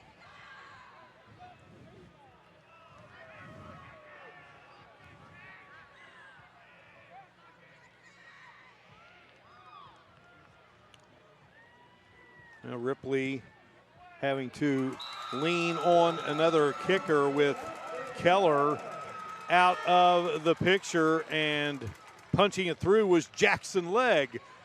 Legg showing the leg, and Atkins showing the legs as he takes it into the end zone to make it a 45-14 game with 5:57 to go. Our Governor's Highway Safety Program scoring summary. And the Vikings, 6 plays, 80 yards, 2:27 off the clock. And that can really just help propel them in terms of their attitude for the rest of this game. It can pick the defense up. It can pick the offense up now that they know they can actually sustain a drive and keep the ball. So good job on that drive by the Vikings. Atkins, really nice job. There were 4 Winfield defenders that had hands on him, weren't able to bring him down. Now, call me crazy, Jim, but there's still a lot of time left in this game. There is. There's 5:57. We're in the third. We're not in the fourth. So we still have a whole quarter to play. You know, teams that get ahead like this, sometimes they take their foot off the gas. They don't concentrate. They don't tuck the ball, or something happens. You have a turnover. Next thing you know, they've got a quick score, and then, you know, you don't ever say it's over. To start your career today, visit wvtrades.org. The West Virginia Building and Construction Trades, where the future is forged, sponsoring our kickoffs. Flag on the play. Tate on the receiving end. And it's going to be offsides against Ripley. Yeah, given the nature, the position of the flag right at the line where the ball was kicked off from the 40, I would assume that's definitely against the Vikings, and march them back 5 yards. Kudos to our great crew, because this is the first time ever having done a game at Memorial Stadium. And, you know, they have a wonderful press box, but it's lengthy, and the roof is not flat on top, so we are up on a scaffolding here in the stands at Memorial Stadium. And actually, it's a great view, and took a lot of work to make it happen. Tate will haul it in at the 15, the 20, and Aiden Tate finally taken down. But Tate with an excellent return, and Mason Filial made the stop. Filial's uncle, Jason Filial, one of the outstanding high school broadcasters in the state of Ohio. He's been the longtime voice of the Ironton Tigers, and he'd called a lot of championship games, but he'd never been on the winning side of one until last year. Ironton claimed the Division V title, and Jason, a proud graduate of Ripley, Marshall University. 5:50 to go here in this third quarter of play, and Ripley, nothing more they would love, Jim, than a quick stop on this potent general running attack. And here is Miller. This kid has been impressive tonight, and Miller journeys for the first down. A flag does come out. Giving chase was Filial. Does come out a little late. Not sure what that was, but you're right about Miller. He just has really great vision down the field, Mark, able to cut things back. There we got a hold against the Generals. It's kind of like a deja vu all over again from the second quarter, where they were having really long runs and a holding or a personal foul and bringing them back. So he replaced an outstanding quarterback in Easton Pinkerton, who graduated. Pinkerton's father, Eric, has a little Marshall claim to fame, catching a TD pass from Chad Pennington late in the game of a MAC championship showdown. He's on Eddie Smolder's coaching staff still. Here is Boggs, and Boggs, I mean, he just motors and takes it to the 45-yard line, and that will be a Bridge Valley first down. Smolder's staff consisting of Josh Westfall, Wayne Pritt, Chris Massey, Eric Pinkerton, James Howe,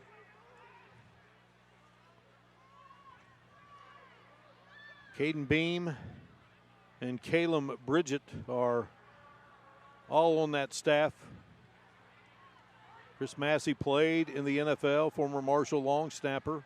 Wayne Pritt, fastest guy in Winfield high school history, 10.8 in the 100. And another nice run by the Generals, and this time it's going to be Crago. They got a lot of weapons there. They've been leaning on Bogg some. Of course, Miller, we see him, and now we got Crago. So it really doesn't matter who's touching the ball. They're getting huge chunks of yardage, 10, 12, 16 on that one, Mark. Bridge Valley first down, 16-yard pickup there by Crago. Bridge Valley Community and Technical College, where community meets opportunity, preparing students, powering careers, and building West Virginia's future, one first down at a time. And not quite a first down there for Boggs, but pretty darn close. Yeah, kind of unusual when he doesn't get his 10 or 11 a carry, but boy, they've really used him as a workhorse tonight. They have an absolute truckload of yards on the ground.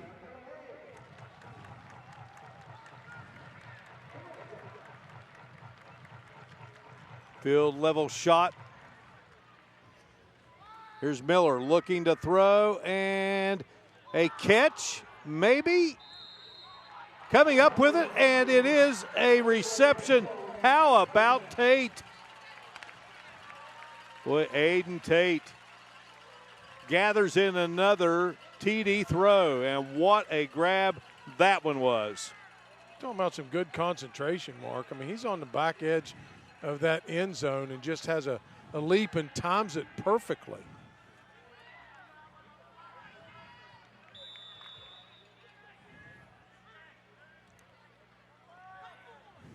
We'll see that on the replay here after this PAT. Jared Miller will be the holder. Alexander punches it through, and it is good.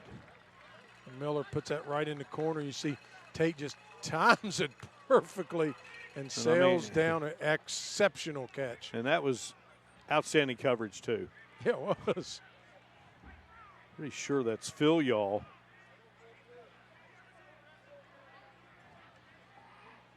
They're running so fast, Mark, they went off the screen on us.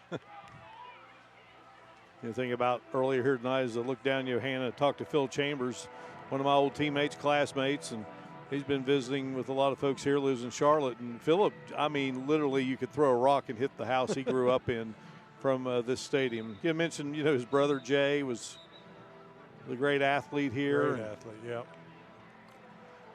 So there is our Governor's Highway Safety Program scoring drive. 5 plays, 57 yards, 1:53 off the clock. And it will be Braden Whistler to kick it off.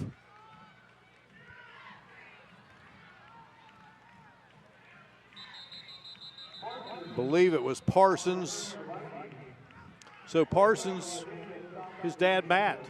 So he was the athlete of the year at Ripley. Jay Chambers is here. He was athlete of the year. Will Hassefluke was here. He was athlete of the year. Jake Martin was athlete of the year. And there may be some others. I'm sure there's some we walking might be around missing, here guaranteed at Memorial Stadium on this second Friday in October.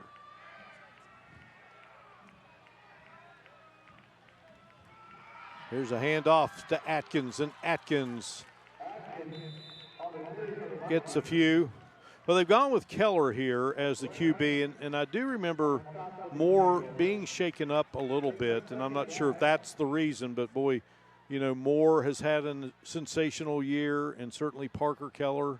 And Keller, we're just thinking out loud here that his injury might have been rib-related. Yeah, we saw that kind of Coach Smolder point at the rib section when Coach Simon came over, so that's likely what the injury was.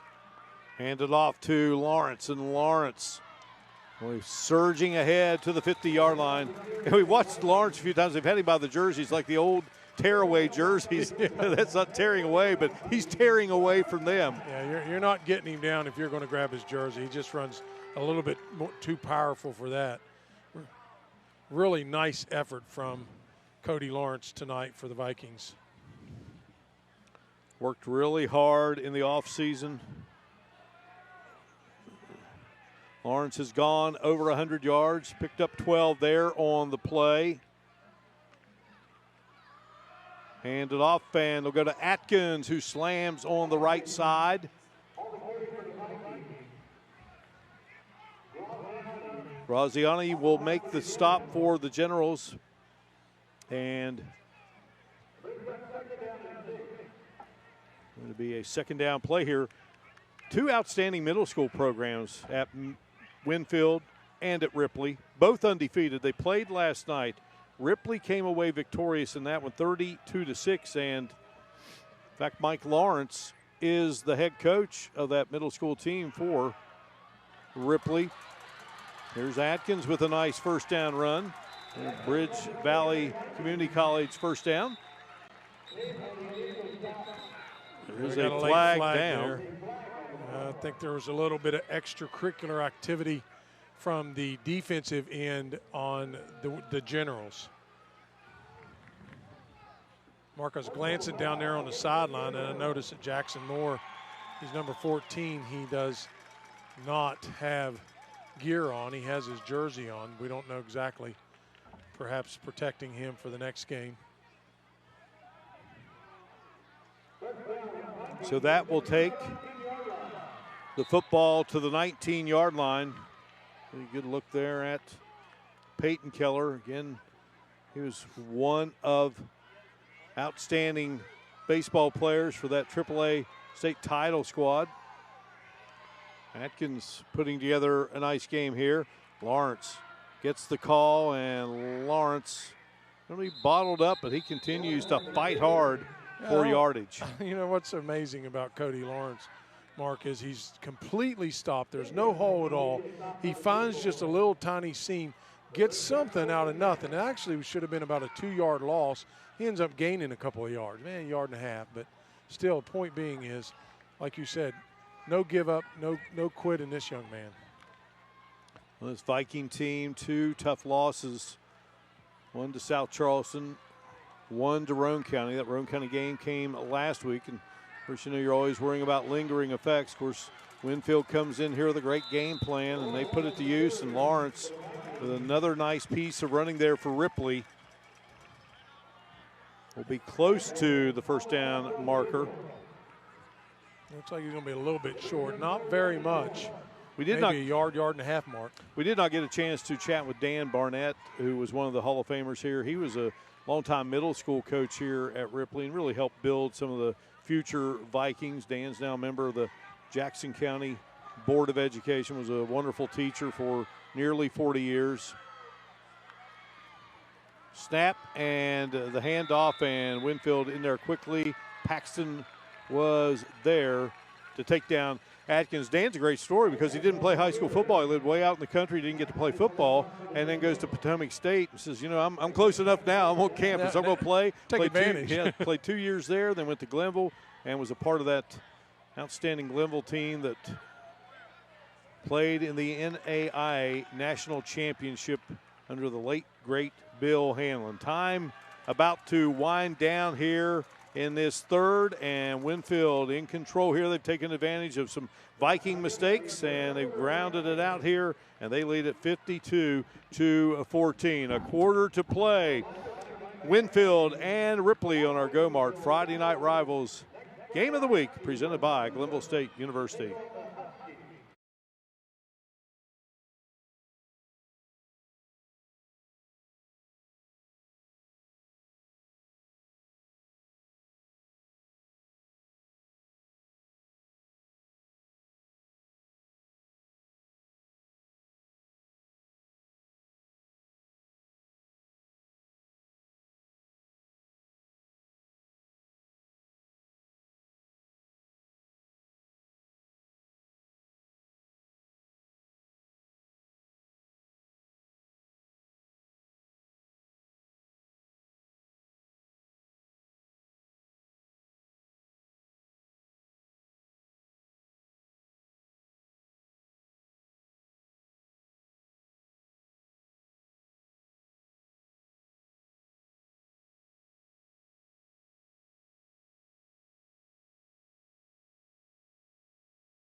Okay, well, have a safe trip. I'll yell at you. Okay, bye. All right, and welcome back. Well, one of the big things that I always talk about is the band, and a lot of times we miss the band, and I hate that, so I had to bring out Emily Lewis. She's one of the band members. Always so impressed with them. It's some things that people at home don't get to see. So you're a senior. Kind of talk a little bit about your experience being a part of the band. So it's really just fun to watch. You start your freshman year and you're like, you have almost no idea about what marching band is like because you never do it in middle school. And then you get to high school and like learning how to do the small things like steps to the really hard music without having music in front of you. And it's just fun. It's a fun experience. You guys have a pretty big competition take place tomorrow. Let's talk a little bit about that. Yeah, we're going against people that we haven't seen before at competition, so we don't really know what to expect on like how placing is. But we're hoping for maybe 3rd or 4th place, and there's a parade in the morning that we have to do, and then an actual like marching competition with a field show in the afternoon. So just being able to do the parade in the morning and then the competition in the afternoon without being completely just gassed and falling over. So that'll be at the Black Walnut Festival, so people can come out and watch you guys. Yep. Now, before we go, I know you're not going to play one of those songs, but you're going to do a little warm up for me. Can I see it? Hey, go ahead, girl.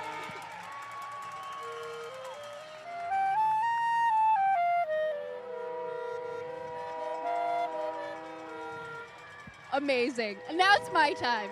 All right, no, I'm just kidding. All right, Emily, I appreciate you. Thank you so much. Marco, go ahead and sit back.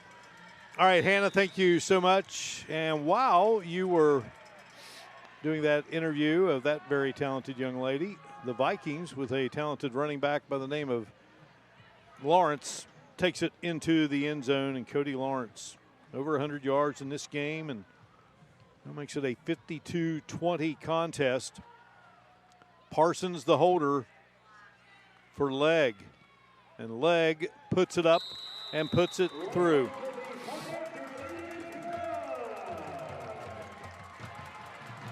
Early on here in this fourth quarter, and the Vikings strike again. Yeah, well, it looked like Lawrence was stopped there at the goal line. He just kept moving his feet and found the end zone thinking, yeah, I'm here. Coming into this game tonight, Winfield leading the series 10-7. So 12-yard TD run by Lawrence.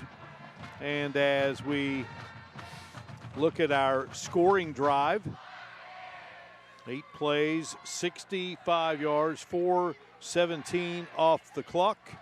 Presented by the Governor's Highway Safety Program. These teams first met in 1933, first year of football for Winfield. Ripley won 33-0, 20-6 the following year. Winfield's first win came in 1936. Teams played in 42-43. Then they didn't meet again until 71. That was that 21-20 game that Ripley almost stopped that big-time winning streak. Vikings were led that year by the late, great Marcus McPhail. There's Warline scooping up, and Warline taken out of bounds. And the stop made by Ripley's Landon Signer, a sophomore, 5'10", 150. You know, Marvin Miller was interviewed there by Hannah.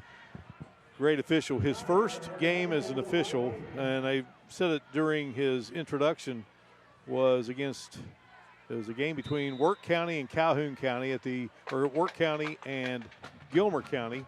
I'll get this right. Calhoun County and Gilmer County at the old Glenville State College field downtown. And he was on the side of the field with Calhoun County, and Marcus McPhail was the head coach. And that's something.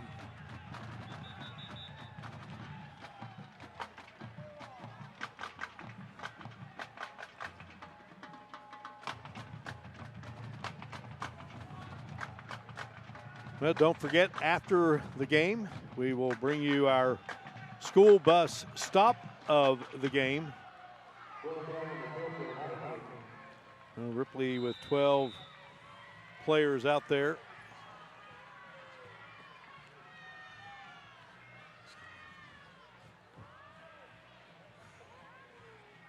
Generals ready to go to work. And here's Miller. And Miller finds daylight. Miller has a Clay Center first down as Clay Center brings us the commercials here in this fourth quarter of play. Inspiring creativity, learning, and fun for the whole family. Visit the Clay Center for unforgettable art, science, and music experiences right here in Charleston, West Virginia. Miller, 8 carries, 108 yards.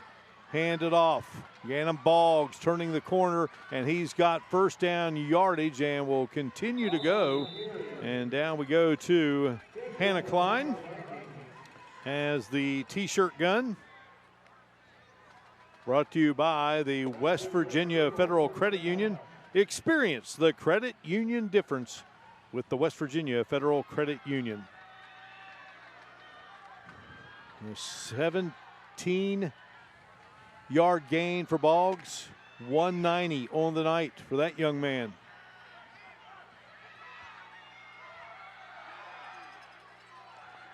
Miller will turn. He'll hand it off, and this is Kramer up the middle, and Kramer will be taken down at the 6-yard line. Caleb Parsons making the stop there. Kyler Fisher was in there.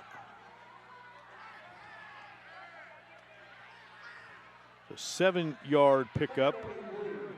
Talk about the series. They played then in 72. Ripley won 10-0, and then they didn't meet again until 86 and 87. Leon McCoy's teams capturing victory over the Vikings and into the end zone for the touchdown. And Kramer scores it for the Generals. Number 15, Kramer takes it in.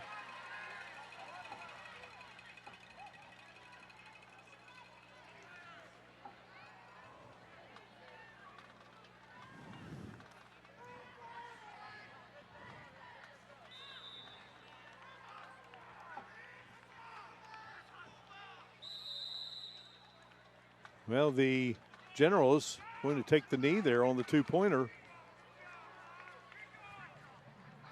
It's a 58-21 lead for Winfield over the Vikings with 7:39 to go here in the contest.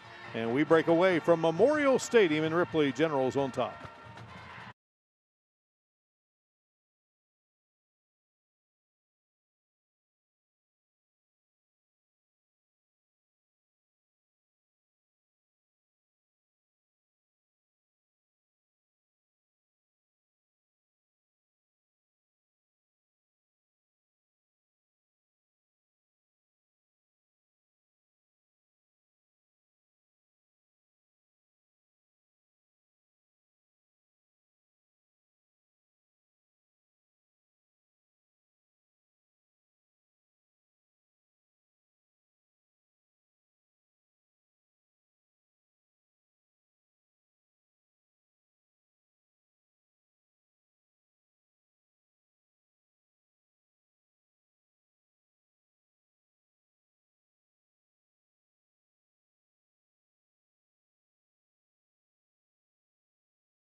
Matters. We're back here inside Memorial Stadium. Governor's Highway Safety Program scoring summary. And it was 4 plays, 52 yards. Time of the drive, 4:08. Kramer taking it in. And there's the General. Now check out the General. We right know in who's stride behind there. that mask, We man. do. Braylee Smolder. Eddie Smolder's daughter is the General mascot. She's a very talented young lady. Mark, I believe she was in a national mascot competition. I'm not sure how well she fared, but knowing Braylee, probably near the top. His son Edric is getting into football. Atkins going to let that kickoff go out of bounds. To start your career today, visit wvtrades.org. West Virginia Building and Construction Trades, where the future is forged, sponsoring our kickoffs. I talked about, the days of football and how it kind of all got started. Now, the home side for Ripley, the first time I really remember seeing a game was across the way. And then the next year it was here on the side we are today. And that guy right there, Terry Landis, was the quarterback of the Vikings in 1968, and he was phenomenal, an all-stater. And he went to West Virginia Wesleyan. That's actually a video of him, or a picture of him playing at Wesleyan. He was a starting quarterback and middle guard on defense. Yeah, he played both ways. Yeah, outstanding athlete and a phenomenal teacher and coach for many, many years here in the county. Yeah, he still reads to kids here in the county. And just a super, super individual, great friend. He was that first ever athlete of the year at Ripley High School. And then we mentioned Jay Chambers. Of course, these teams playing for the Champions of the Game trophy. And a beautiful trophy it is. Tri-State Trophy. Bring us those beautiful trophies each and every week. Handoff here, and the ball is loose, and a lot of white jerseys there.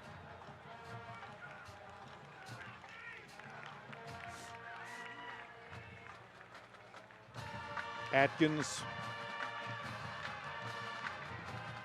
Looks like there's a little confusion on who was going to get that handoff. Of course, they just did some pummeling there on Keller.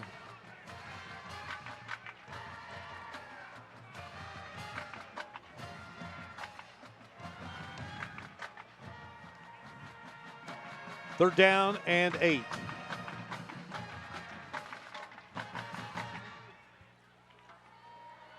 Snap it, hand it to Lawrence, and Lawrence will fight for yardage. Clayton Kramer first to get to him, and then others jump in there. Winfield 17 and 18 all time in postseason play.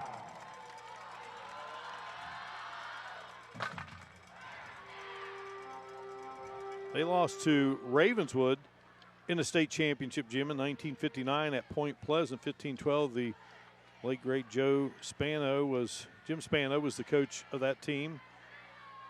Jim Spano won a couple of state championships at Ravenswood, as did the great Fred Taylor. Atkins gets the call, and Kramer will take him down. And Winfield defeats Williamstown 1961 championship game, 19-13. That game was played at Flynn Field. Frank Marino came to Ripley in 1977 as the Vikings head coach. Led Ripley to a 7-3 season, capped off by a 22-7 win over the Ravenswood Red Devils. Ripley's first win over Ravenswood in the Hatchet game since 1969. Lawrence galloping and looking for yardage, and he's got the first down for Ripley. Certainly been a bright spot for the Vikings is Cody Lawrence. He's done an excellent job there. Hey, I know that family. Yeah, the Marino family, the late Mickey, Pat, Frank, and that beautiful lady on the right is none other than Lori Marino Mahan. 13 years as the cheerleading coach here, and just loved Viking football. Ball is loose, and Peyton Keller, dangerous there, but he picked it up and kept it going there. But, Lori graduated from Welch, the Maroon Wave, and then the family moved that summer here to Ripley, so we didn't get to actually go to school. And then somehow, some way, that Viking family somehow allowed a Red Devil to become a part of it years later. Jim Mayhem, my buddy, the two-time All-Stater from Ravenswood. Snuck in under the wire there. What is it they say is man takes down Atkins. You were a kicker, and you outkicked your coverage. I definitely outkicked my coverage. No doubt about that. Great family, and you two have raised two great kids, JJ and Gina. Both doing very well, might add. JJ producing in Pittsburgh at KDKA, and Gina teaching out in California. I believe that is Isaac King for Ripley, as Steve Lowe. No, check that. Forgive me, that is 32. Jordan Atkins. Ryan Simon will go out to check on his young running back. Jim, we were talking about playoff games for Winfield. You played in a playoff game against Winfield in 1976, and it was played right here at Ripley. And the Red Devils beat the Generals that day 28-0, and the next weekend you win a state championship over Big Creek and Beckley. Yep, 28-0 and 15-7. I distinctly remember the first time Big Creek touched the ball, they ran a pump back for a touchdown. And that was about the last, well, it wasn't about the last, that was the last time they scored. Oh boy, what a team that was. Philip Chambers, we talked with him earlier tonight. Philip scored a touchdown in the Hatchet game as a sophomore against that great Ravenswood team there at Flynn Field. For Ravenswood went on to win that state championship. Of course, the Devils handily defeated the Vikings that night. But there have been some great players here at Ripley, and one of the great ones for Coach Marino was a guy by the name of Brad Hunt. Boy, he was a good one. Brad won the Hunt Award as the state's top lineman, then went to WVU. Peyton Keller will fake it, keep it, and man will take him down. Jan Dills is proud to sponsor the streaming of tonight's FNR game on Facebook and YouTube. Injured in a car wreck, called Jan Dills Attorneys at Law. We had Brad Hunt, and he also had another great player who unfortunately got injured, Scott Walters. Number one rider. He's one of the best running backs I've seen at Ripley. They called him the Bull, and they called Brad Hunt the Bully. Appropriately named. And you know who came up with those nicknames? Frank Marino. Of course, of course. All right, Legs going to come in and punt. The Ripley's lost Keller in this game. Jackson Moore's not out there playing. Then you saw Atkins. He was helped off. Yeah, look, his looked like a high ankle sprain or something, but you know, he's a really good young runner. Really impressed with him.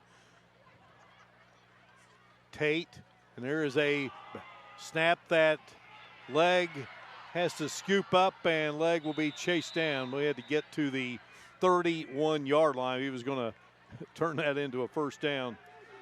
Well, it's been that kind of night for Ripley, Jim. Yeah, they just a few miscues, but, you know, most of it being the fact that, I feel like from Ripley's end, that defense on the field way too long. Winfield just grinding it out with impressive runs from Boggs and Miller, throws from Miller to Tate to Warland. I mean, it just a multifaceted attack from Eddie Smolder's group tonight. And the Generals and Vikings coming into this game. Winfield at number 15 in AAA. Ripley on the outside. Handoff made there, and a nice tackle made by the Vikings. Shooting through there was Garrett Smith. Yeah, really nice job by Smith there, reading it, getting a rare tackle for loss there. Looks like on the running clock mark that might end up doing it tonight. Yep, Elkin Gonzalez was the ball carrier there for Winfield. Well, on a night that Hall of Famers were honored, a Viking Hall of Famer brings his Winfield Generals in here, and they will leave with the victory as he comes back to Memorial Stadium for the first time as a head coach, and in fact, first time ever as a coach when he wasn't a part of the Viking program. Great respect for Ryan Simon, Eddie Smolder, dear friends. Ryan was on his staff for a few years, and he learned so much and learns a lot here tonight. But it is Winfield victorious in convincing fashion by a final count of 58-21. Got a lot to attend to after the game. We'll bring you our school bus stop of the game, our player of the game, and, of course, we will present our champions of the game trophy.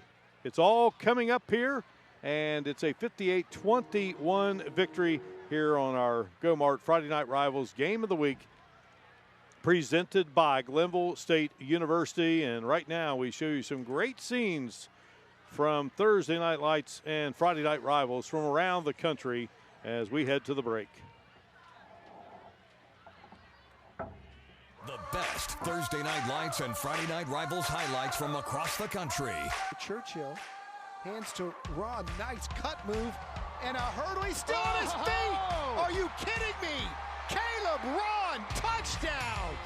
Oh my goodness, what did he just do? Empty set now for Drahal. He's going to air it out, taking a shot deep. Making the catch in stride is Tabato. Touchdown, McCauley. Fortier just unleashes one to Tabato. Look at that. Just a cannon down the field. Tabato gets behind the defender. Fortier with the throw. And here's Rios. He can change it in a hurry. Breaks it outside. There he breaks goes. Another tackle. He's at the 30. He's at the 20. Got one man to beat. Sidesteps him and goes to the end zone. Dives for the touchdown. Second down and 10. Here's George. Running through tacklers. First down and more. Look out. George, one man to beat.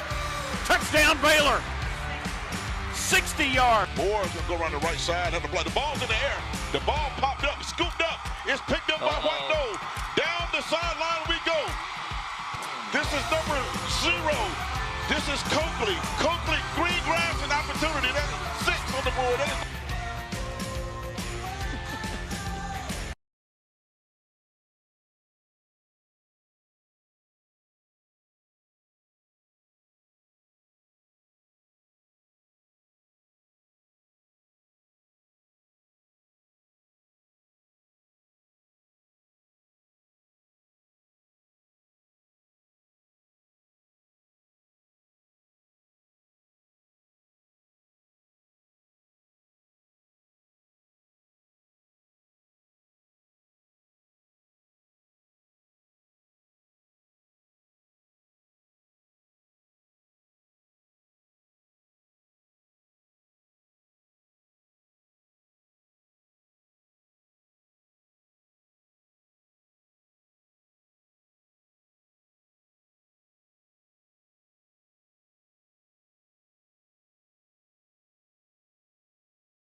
This is the school bus stop of the game. Always remember to stop when the school bus arm is out.